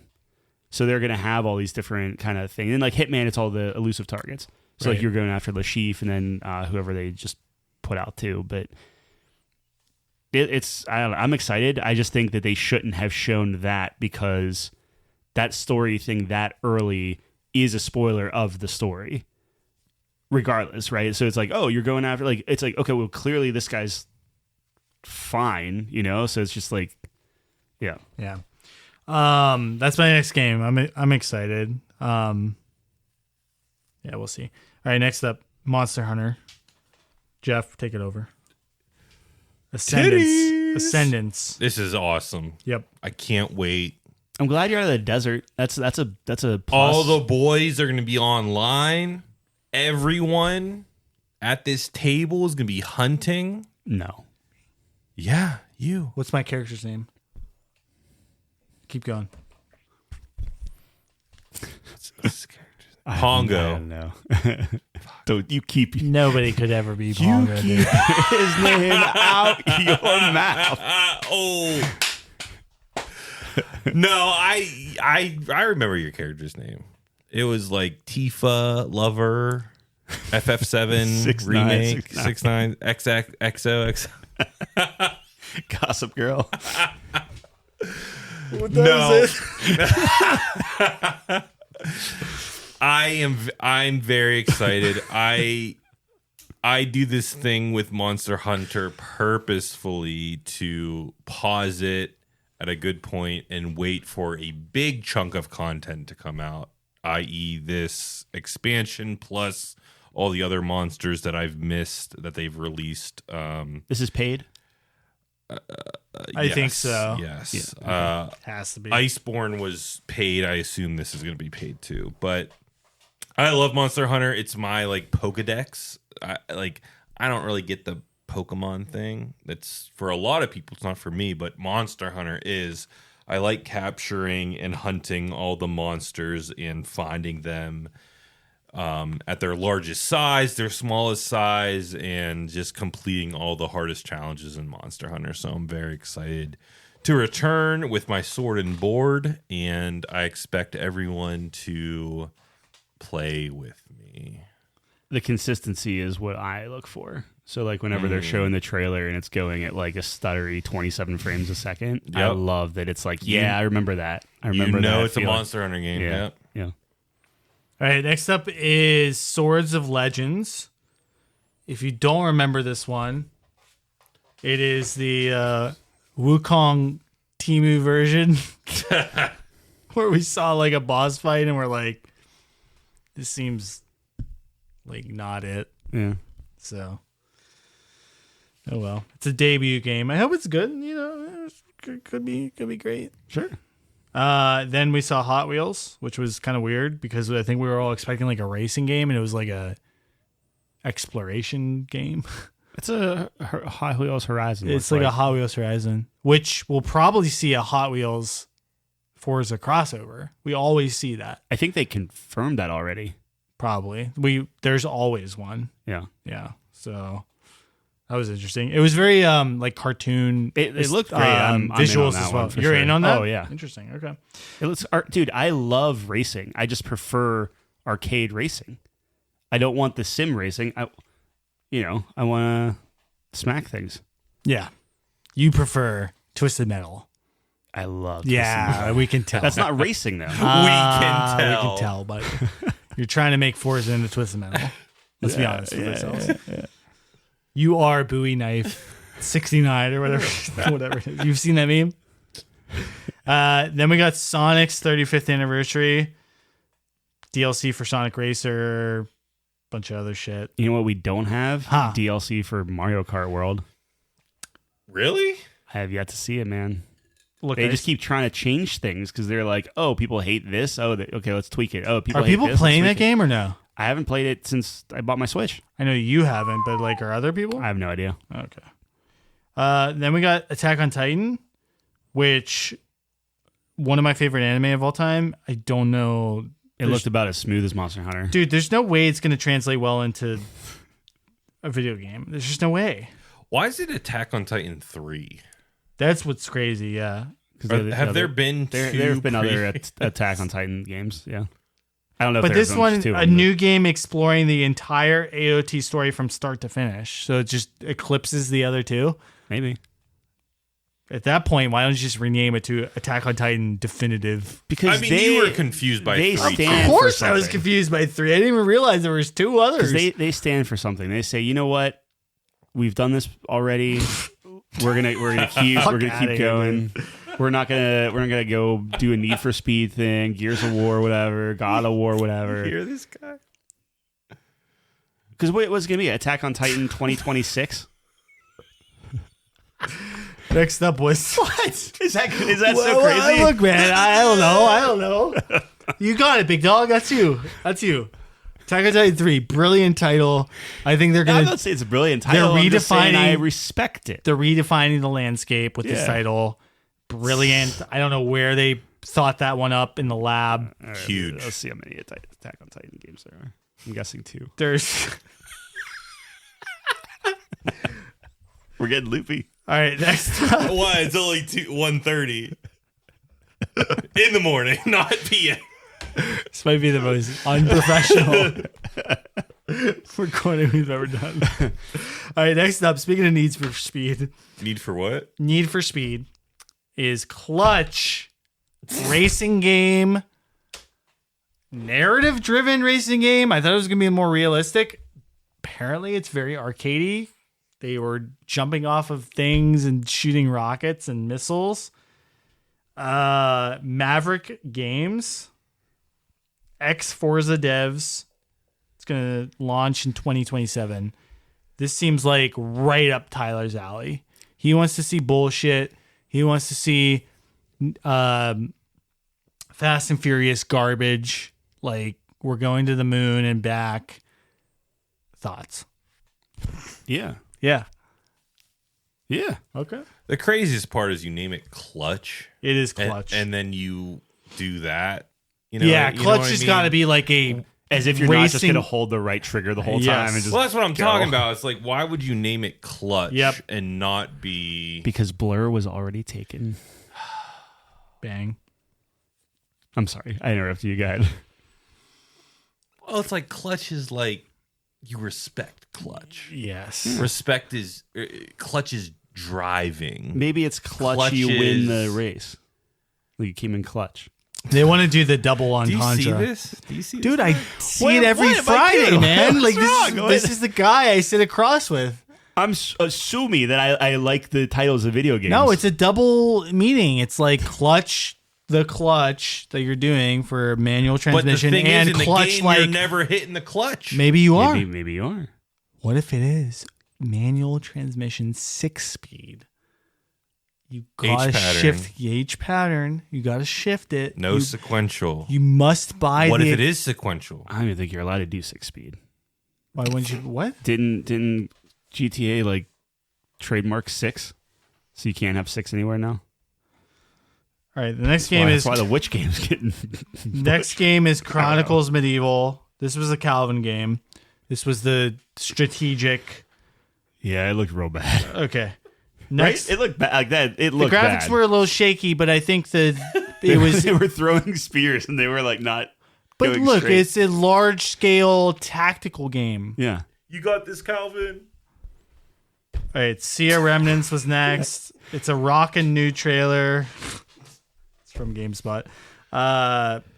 I'm still confused. Two on pirate that. factions, so it's a pirate game.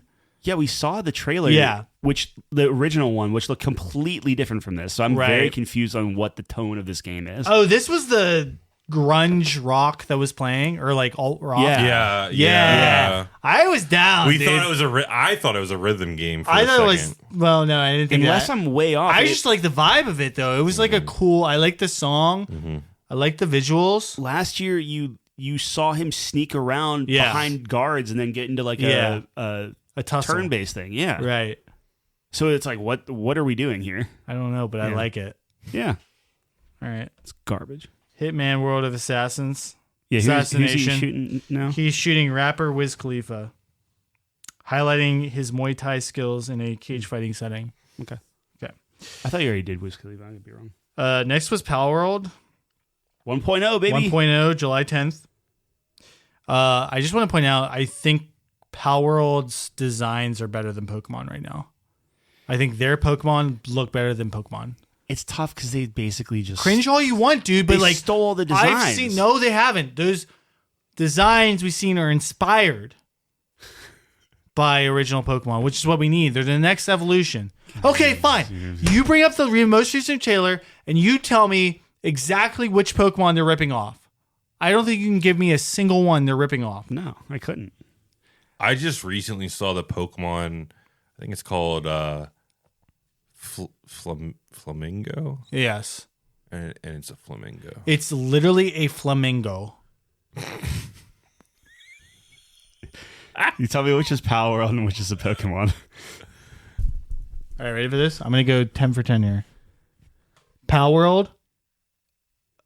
Power World. Power World's all left. No. Is that wrong? I think This is Power World, right? I think that's. Oh, actually, you might be right. Power I think you're World, right. Power I think you're World, right. Power Yeah, World. yeah, you're right. Okay, but that's not the most recent trailer. I told you bring up the most recent trailer. Right, I'm just saying, but like this is like the design stuff where it's like They ripped them off in the past, but I think look, the last thing I saw of Pokemon, there was a stapler Pokemon. Okay, so like we lost Is the there plot. actually a stapler Pokemon? I don't know. like I think there is. like come on. Like Ooh. it's very similar. Like I get what you're saying. Like yes, they're cool, but my only rebuttal is I think they only look cool because of the animations and the fidelity of the graphics. Where if Nintendo actually did, maybe Gen 10, who knows? But if they actually did that level of animation and graphics and stuff, they would look just as cool. Anyway, I'm excited for Power World. I'd play that. Yeah. That being said, you're excited for Power World. There's Flamingo. It's literally just a flamingo. It's not flamingo though. It's Sure. missing a letter. I was afraid to say You like the that? word. You like Stonehenge? What if there's a fucking Pokemon that's just Stonehenge?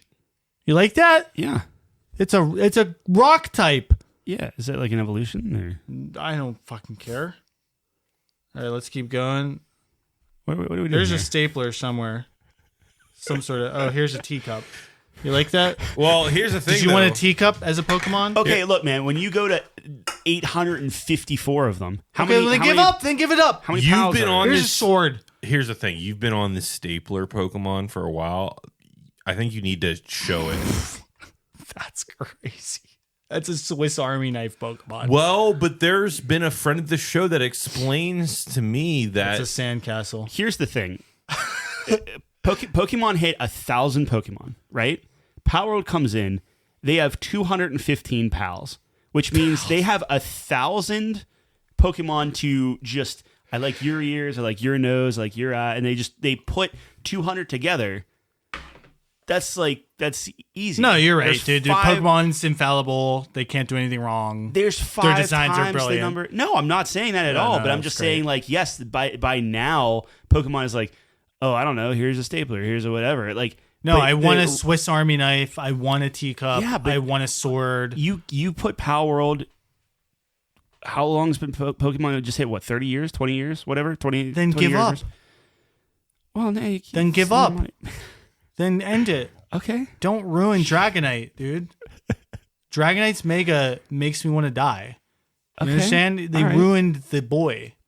The Charizard that let What himself I'm go, saying they is- ruined him. But They what I'm gave saying him is like when a you, little. when you see Dragonite in Power World, you're gonna say it's the cool looking one. I want you to bring up the most recent trailer from Power World 1.0 and tell me which I Pokemon will. each of I those will. are. Let's get through the rest of these, and I'll bring it up. I want to see for that in you. your next save file. I'll do that. Okay. I'll do Perfect. that for you. All right, next up is. I mean, am I wrong here?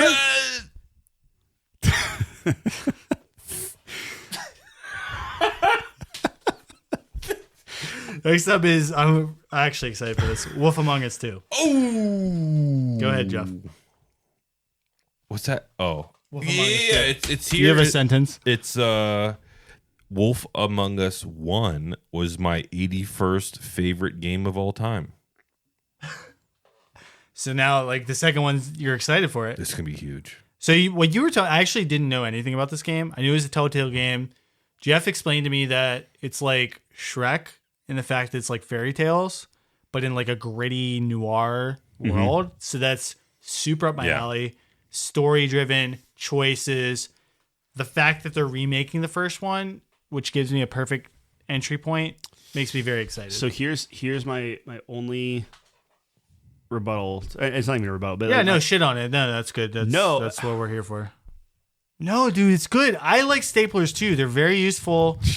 They're I'm trying to help this guy, and he's holy. You did heck. this. you've Tyler. used a stapler before, I right? did this? You did this. For what? Do you think the stapler's he's a steel type, right? Probably. Maybe like a bug type. Might be a bug type. Am I missing an inside joke here or something? I said there's a stapler Pokemon. Only Really, there's LC. not a stapler Pokemon. It's only LC. But there is a Swiss Army knife Pokemon, which is crazy to me. That kid, who greenlit that? All I wanted to say is the Wolf Among Us right now is $7, so it's on sale. It's half off. Mm-hmm. I think the closer we get to the remaster launching, you're going to see more and more spoilers and things like that, where if you want the best experience, I would actually probably just play it now, because I can't imagine it being so much better, the remastered version. I agree with Tyler where like I don't even know what a remastered Wolf Among Us 1 looks like. It's like higher res, maybe, like it's better textures slightly. I don't know. Because the game it's not a graphical like powerhouse. It's not turning any heads. It's just a Telltale game. But imagine your favorite fairy tale characters doing lines of coke, fucking, killing each other, smoking darts. Beautiful. I'm down. He'll play in the holiday. It's fine. Whatever. Stellar Blade Rain. Blood Rain. Blood Rain. A lot of blood. Yeah, it's the Year of Blood. Year of Blood. And Arkham Combat, weirdly enough. This looked dope. It's look titties. But we didn't see titties, What's which was it interesting. actually? I'm sorry. What's it actually called? Stellar Blade Blood Rain. Oh, is it Rain AI or EIGN? No. So RAIN. So it's raining blood. like raining. Yeah, like Diablo, raining blood. I was thinking more like Weather. no. I was thinking Divinity Original Sins 2. Okay, got it. Kind of a broken build. Yeah, just, Someone okay. figured All out right. once upon a time. Jeff, you really liked the first one. I really liked the OG Stellar Blade. This new setting, protagonist's name is not Eve, but EV, which is my ex's name, which I don't love. So now every time I hear Eve, you have to think about my ex. So Is that why you that's don't play something. Pokemon? Yeah. Okay. Yeah, I never capture Eevee. Never Really? force her to evolve. No. I don't go near Eevee. It's called Vivi. Does that help at all? No. Eevee is a noticeably younger angel than Eve, so that was something. We're getting definitely a new character. I think there's gonna be a lot of internet discourse over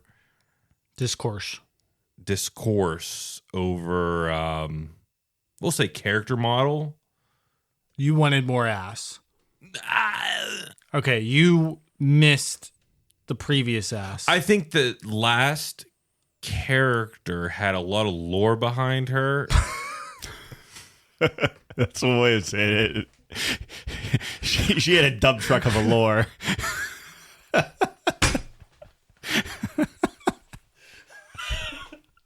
It's so late. It's a little late. I like the lore behind Eve. Yeah. Now we have new I lore. just want to see I don't want the new if lore. the I want plumber the ever old finishes the job. I love the lore, man. What can I say, man? The articles are so good in this magazine. I knew so much about her. Dude, we saw such a small Yeah. thing. Like, I would be shocked if Eve doesn't make an appearance. I'd be shocked if you couldn't literally get Eve's costume and put it on the new girl. Like, The one thing I I don't know. will say about this game is I think it makes complete sense of the setting we're seeing, the characters of where the first game left off. I won't spoil that or anything like that. But she, instead of wielding a blade, is more of a monk, pugilist style combatant. We're seeing a lot of punching, a lot of abilities like that, which I am 100% here for. what I did find interesting about the trailer is Stellar Blade, the first game, is all about parrying, dodging, and attacking. I didn't see a lot of parrying in this game. What I would like to see is a very interesting like grapple system. I think that would be super cool in the Stellar Blade style. I don't think we're going to get it.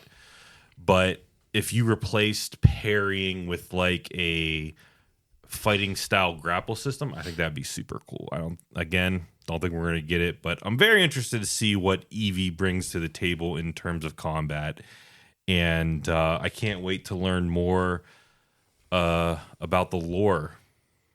I'll be very interested in what they showed where like kind of like fighting in the streets and stuff like that. It felt very claustrophobic, but what they showed, the camera was always fine. So if they figure out a way to like melt the buildings to like never really kind of get hung up, that'd be awesome. But that's my only like, is it open world again? Like the original Stellar Blade, or is it going to be more like just like urban based and just a very, very different feel? So it'll be cool.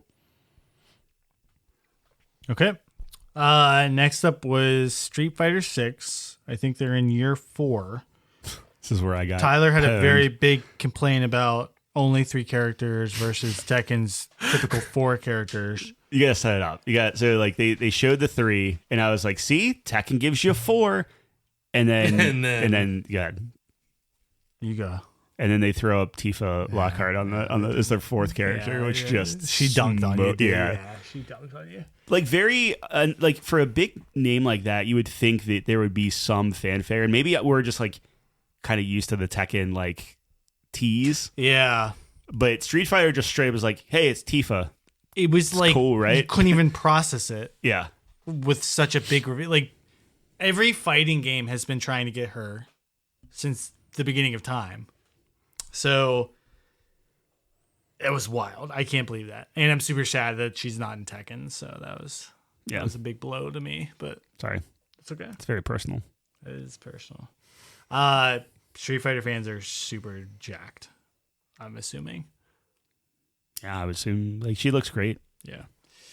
And then that transitions into the final reveal. Final Fantasy VII, the remake series, part 3, Revelation. And they showed like 20 minutes of stuff, which It was is a lot. insane. I did not think they were going to show. I thought they were going to show teaser, title, and they showed way more than I thought. I think what I was happy about it was what they did show wasn't super revealing. It was a lot of weapons Yeah. and enemies that did not align like super narratively. And only Vincent and Sid. Yeah, Like, they it didn't was. show anyone else. And I will say, admittedly, I was confused about the weapons. Like outside of Ruby, I was like, is this Ultima? Is this Emerald? So I was a little bit confused, but I'm super hyped for it. And the first, I still need to get to Rebirth, but the first one filled in so many blanks for me that this is probably like the pinnacle of remakes for me, of heightening a series rather than just remaking it. It's like Final Fantasy and like Resident Evil remakes seem to be like the gold standard. So I'm so glad that for the fans, this has finally been revealed and is out in the wild. Because I think people have been predicting this for a long time. Because it comes out spring of next year, right? Like, so like that's why they showed so much. Is they're just like, oh no, it's ready. Like we got it. You said that it was slightly convoluted towards the end of Rebirth. Like they started getting a little. Yeah. Okay, obviously without spoiling it. So that's going to be kind of the main thing of like how do they stick the landing and whatnot. That's what I'm worried about.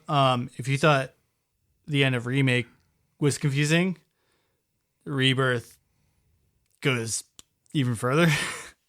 I loved Remake though. That's the thing, is like I like the weirdness of it. Okay, so maybe you would really appreciate this then, because it gets really, like, I don't know what is going on at all. Okay. Yeah. It leaves you in a really strange state where you're like, I don't know how to feel. Mm-hmm. And you have another game to go. So it's a very strange thing where it's like, I guess we got to see how it ends, right? Because Rebirth could be a masterpiece if they stick the landing, or Rebirth could be a flop narratively if they fail the landing. I think it's still up in the air. It's all contingent on how they end it, because there's so much riding. Like, they really put all their eggs in the basket of the end, because we really didn't get any answers. We really didn't get any answers. We just got more questions, honestly. That's how I feel. What I love about what they showed, there was a couple key elements that they showed that I was really excited about. So the high wind obviously is going to be a pivotal piece of this game, which is the airship. Yep. Obviously, in your classic JRPG formula, the third act, you get an airship and you get to traverse the entire map. And it looks like we can do that, which in a modern game like this is crazy to think about with how large of a scale the map is. And they showed you just parachuting in like Fortnite into the world, which is crazy. It seems pretty seamless on PS5 tech. It like blows my mind how they're able to do it. Like Rebirth blew my mind on how large scale it was on a PS5. So that was really cool.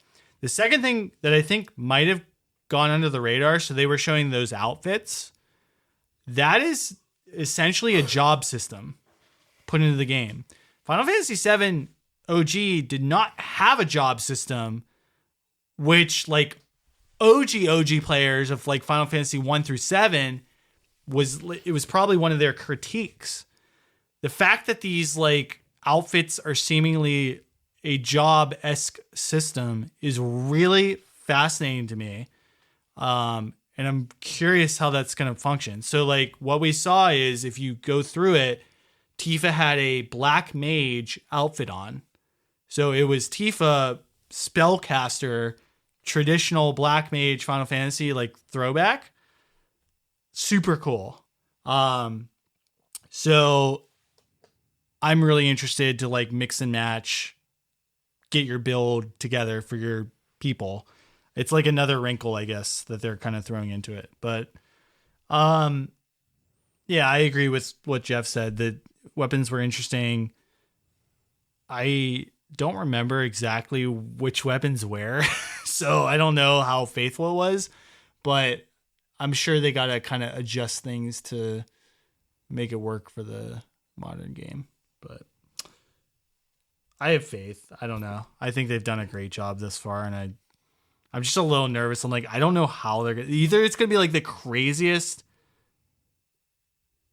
like 30-year cook or like disappointing, I guess. I'm just very curious on how they pack it. Like whenever it releases, like do they do like here's like a 1, 2, 3 like physical like what would you even price that at? $100. Yeah, I think it'd be $99.99. Yeah, that's a steal. Well, is it a steal whenever you already account for all these sales that you've already made on the previous games? I guess not, but like Remake's been on crazy discount. Like Yeah. I honestly, what I'll probably end up doing is like whenever Remake goes on sale, which obviously it will whenever this is going because I want people to play the game. I'll probably snag that just to have it in the collection. yeah. I don't think they botched the landing. I think that this is like a home run just off of what I saw off a Remake, where maybe it's less about the overall story and more about the interconnected characters and some of the things we see in of the relationships between them, which we talked about before podcast of like, it was kind of lost on me on the original. I was either too young or whatever, but even the relationship between like Cloud, Barrett, and Rufus and some of these other factions, it's like these are so fleshed out in the remake, where on the original it was like, I'm the good guy, you're the bad guy, and that's it. In the remake, it was like so much more nuanced, and that's what I loved about it. I was like, oh my god, this story is it. And it's like, oh crap, could you remake Final Fantasy IV, which I loved, like with Kane and Cecil. And I'm probably just saying that because I've been playing Mina the Hollower, which has callbacks to like Final Fantasy IV. But I don't really want them to do any more remakes. I'd rather them focus on, the future of the franchise from here. But what if it was one game versus like, oh, we're remaking this, but it's gonna be a trilogy? Like if they kept it a little bit like smaller scale, and it was like it's a remake, but it's one game, you buy it one, and it's like done type of thing. I think if they just stuck to like 4 and 6, which I think are the only ones that, in my opinion, would justify a remake. Like, a lot of speculation rumors are like right now, like Final Fantasy 9, which I think is still a fine game to play. Same with 10. Like I would love to see 10 in a really good graphical setting, but 10 is it's good enough. Yeah, it's like 10 is 10, and I think 6 didn't have the reach. Like 6 is a game that people are like, this is the best Final Fantasy, or 7 or 14 even. But 6 is like, not enough people played 6. Even less people played 4. And 4 had Cecil and Kane, which is like pinnacle, Paladin and Dragoon. Chrono Trigger Square, right? Mm-hmm. So you would take 6 and 4 over having Chrono Trigger come in and redo? I'm afraid of a Chrono Trigger remake. I'm so afraid of it. Okay. I don't know, John. How do you feel about yeah. I mean, whenever you're talking about something as legendary as that, man, you're always risking it. It's like always. It feels untouchable. Yeah. What didn't 7 feel untouchable? Yeah, and there's a lot of people that hate what they did. Oh, okay. Fair enough. What I respect about what they did is they didn't just one-to-one do it, right? Mm-hmm. They could have just said, hey, this is completely faithful, one-to-one with modern graphics and 3D and whatever, and action combat. They could have done turn-based even, they could have. But I think what I respect from them is they said, hey, we're going to do something unique. We have a vision for this, right? Like when you're an artist, like you don't want to do what you did. That's like the death of creativity. You did it. It's there. It's still there. You want to go play 7? They've remade it a million times. You can play it on Steam. You can play it on Switch. We want to do something new. We want to take what you loved about that, introduce new people into this world while also telling a different story. I think they're, for better or worse, sending it. And I personally resonated with it, but I understand those who like grew up with the original that wanted something more faithful. So, but that's the risk you run. Long story short, that's the risk you run. Any legendary property, whether you remake it and try to be faithful or try to do something new with it, some people are gonna they're not gonna like it. Yeah, that's fair. I think with Chrono Trigger in particular, an original Super Nintendo game, which in my opinion has better sprite detail than Final Fantasy VII did with the polygonal graphics. It's can you imagine like Chrono Trigger going to like the 3D realm? I would almost feel like it would be spitting on like just how good how good the sprites are, and how like anime / Studio Ghibli like Chrono Trigger is. Like Final Fantasy VII is kind of an ugly game, like the original, and for the time it was groundbreaking, and the cinematics like you put in the disc and you get this awesome like CG thing, but the game itself, very blocky, very triangular. Chrono Trigger, I don't have the same sentiment about. I think it's actually quite an appealing Super Nintendo game. And I think you would be, to John's point, if I was an artist working on a remake for Chrono Trigger, I'd be like conflicted of, do we go cell shaded? Do we go anime? Do we go 3D? If you go 3D and some of those you bring some of those characters to a 3D environment and they have like an uncanny valley look to them. I just think Chrono Trigger would be far more difficult to bring into modern day. That's why you do the Octopath style. Yeah. The two and a half T. Yeah, I love that. No, it's like you've been on a huge Game Boy kick, Game Boy Advance. It's like, try to remaster those games. Like, they would be worse. That's such a unique style. It is. Holds up. And it's like, do we need, like, can this be made better visually? Like, is Advance Wars better if the tanks look real? No. Well, they remade them, right? So, and a lot of people were against that because it looked like a phone game. It looked like more cartoony and stuff. And I agree with that to an extent. When I'm thinking Chrono Trigger, I think you could push it. You can kind of like experiment with that stuff. But would I want Chrono Trigger in like a Dragon Quest VII style? Probably not, right? Like I like this style, and honestly, there's probably a past episode of the podcast where I'm like, oh, I'd love everything in this style. You could do it that way, but I agree with you, like especially because I started playing it.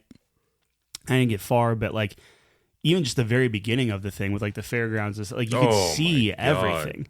And I know that's obviously a lot more detailed than like Mina, but like when you go back to a lot of those older pixel games, a lot of that stuff is hard to tell what you're doing, where you're doing, and like that's just that perfect generation of like you have a sense of depth and everything, and like you know exactly where to go, and like you're not like running into walls because you're like, oh, I thought this was stairs and it's not, like stuff like that. So I don't know.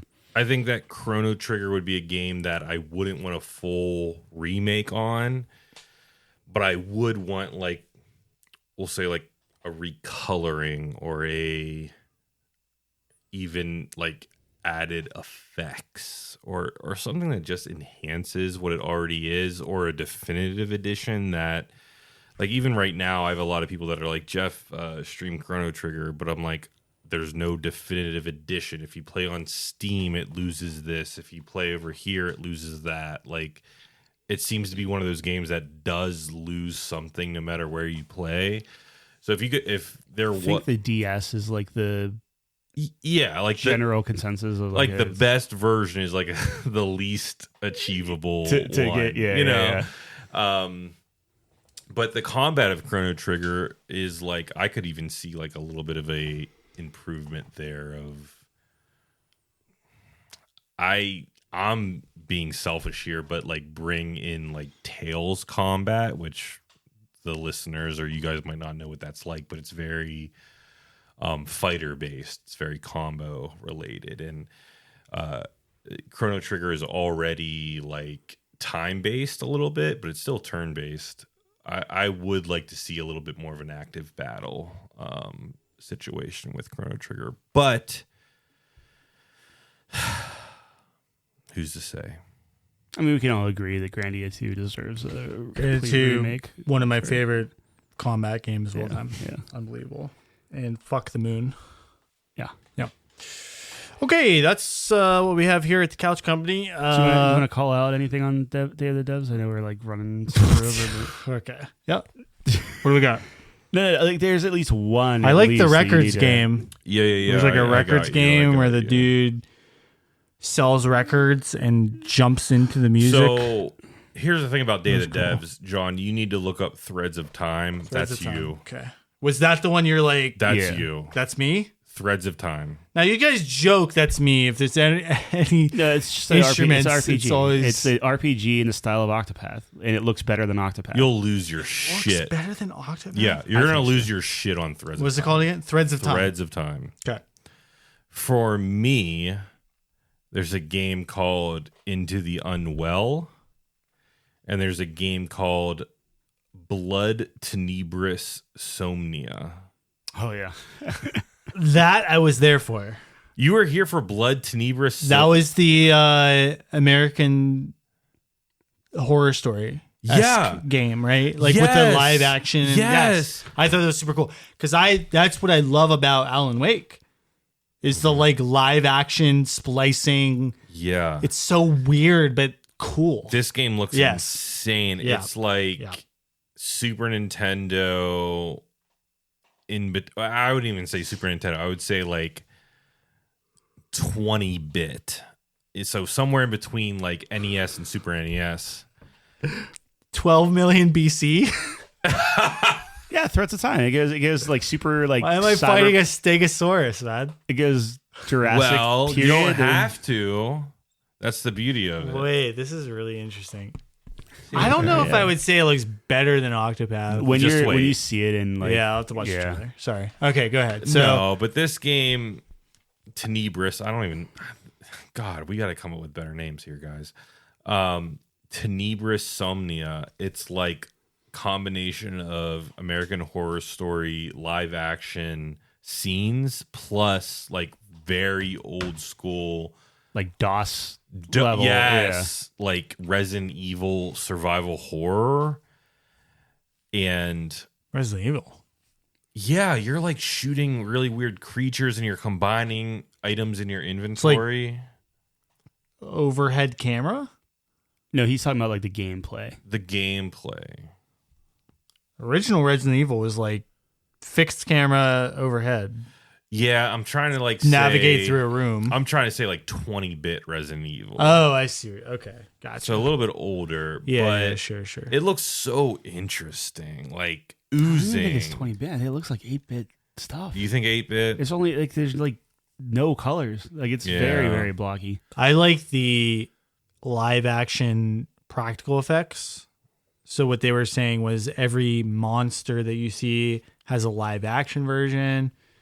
And we spent a lot of time, like, remember the candle guy? Yes. The candle head? They said that they With, got like, a wax head. some award-winning practical effects studios to come in and do the makeup and things like that. That's so cool. Practical effects, I am so supportive of that. I think we lost something with all with horror, that's what makes it scary, right? Yes. Like if it's like clearly CGI or whatever, it's whatever. your brain but, like, disassociates. Yeah. Yeah. When it's physical and you can see the form moving and they're I agree with Tyler and you guys 100%. It's like this is some spooky ass shit. So that was a highlight for me. N plus 2. I don't know. Great name. It's like Forever or like Ultra Limited or something. If anyone has ever played N plus, you know, N plus 2 looks insane. And then there's this game called Prove You're Human. I don't want to get too much into it, but you're basically talking to an AI face and you're trying to convince it that it thinks it's human and you have to tell it it's not. It thinks it's a human and you have to exactly. You have to like look. I'm not going to say it. I'm not saying it. I'm not saying I'm not saying it. It looks really cool. Yeah. Yeah. It's like it looks like a mind fuck, and it's coming from the 1,000 Times Resist devs, which was already like a mind fuck. So this, those are the people to do it. I'm here for a good old fashioned, what's that called where you wipe your hard drive? Reset, reboot. I'm here for a reformat. Yeah. Factory settings. Yeah, factory settings. Nothing on factory your reset. Yeah. Okay. All right. Anything else, Ty? Anything else? No, you missed? the time one was like Yeah. the That was the thing one. for me. Yeah. Yeah. Okay, so What Killed Jeff? Thank you for joining us yet again. We really appreciate it. It's always a great time. Yep. We always lose track of the hours. Yep. When you're here. We knew it was gonna happen. I don't care, dude. It's what the people want. I mean, it's Sunday now.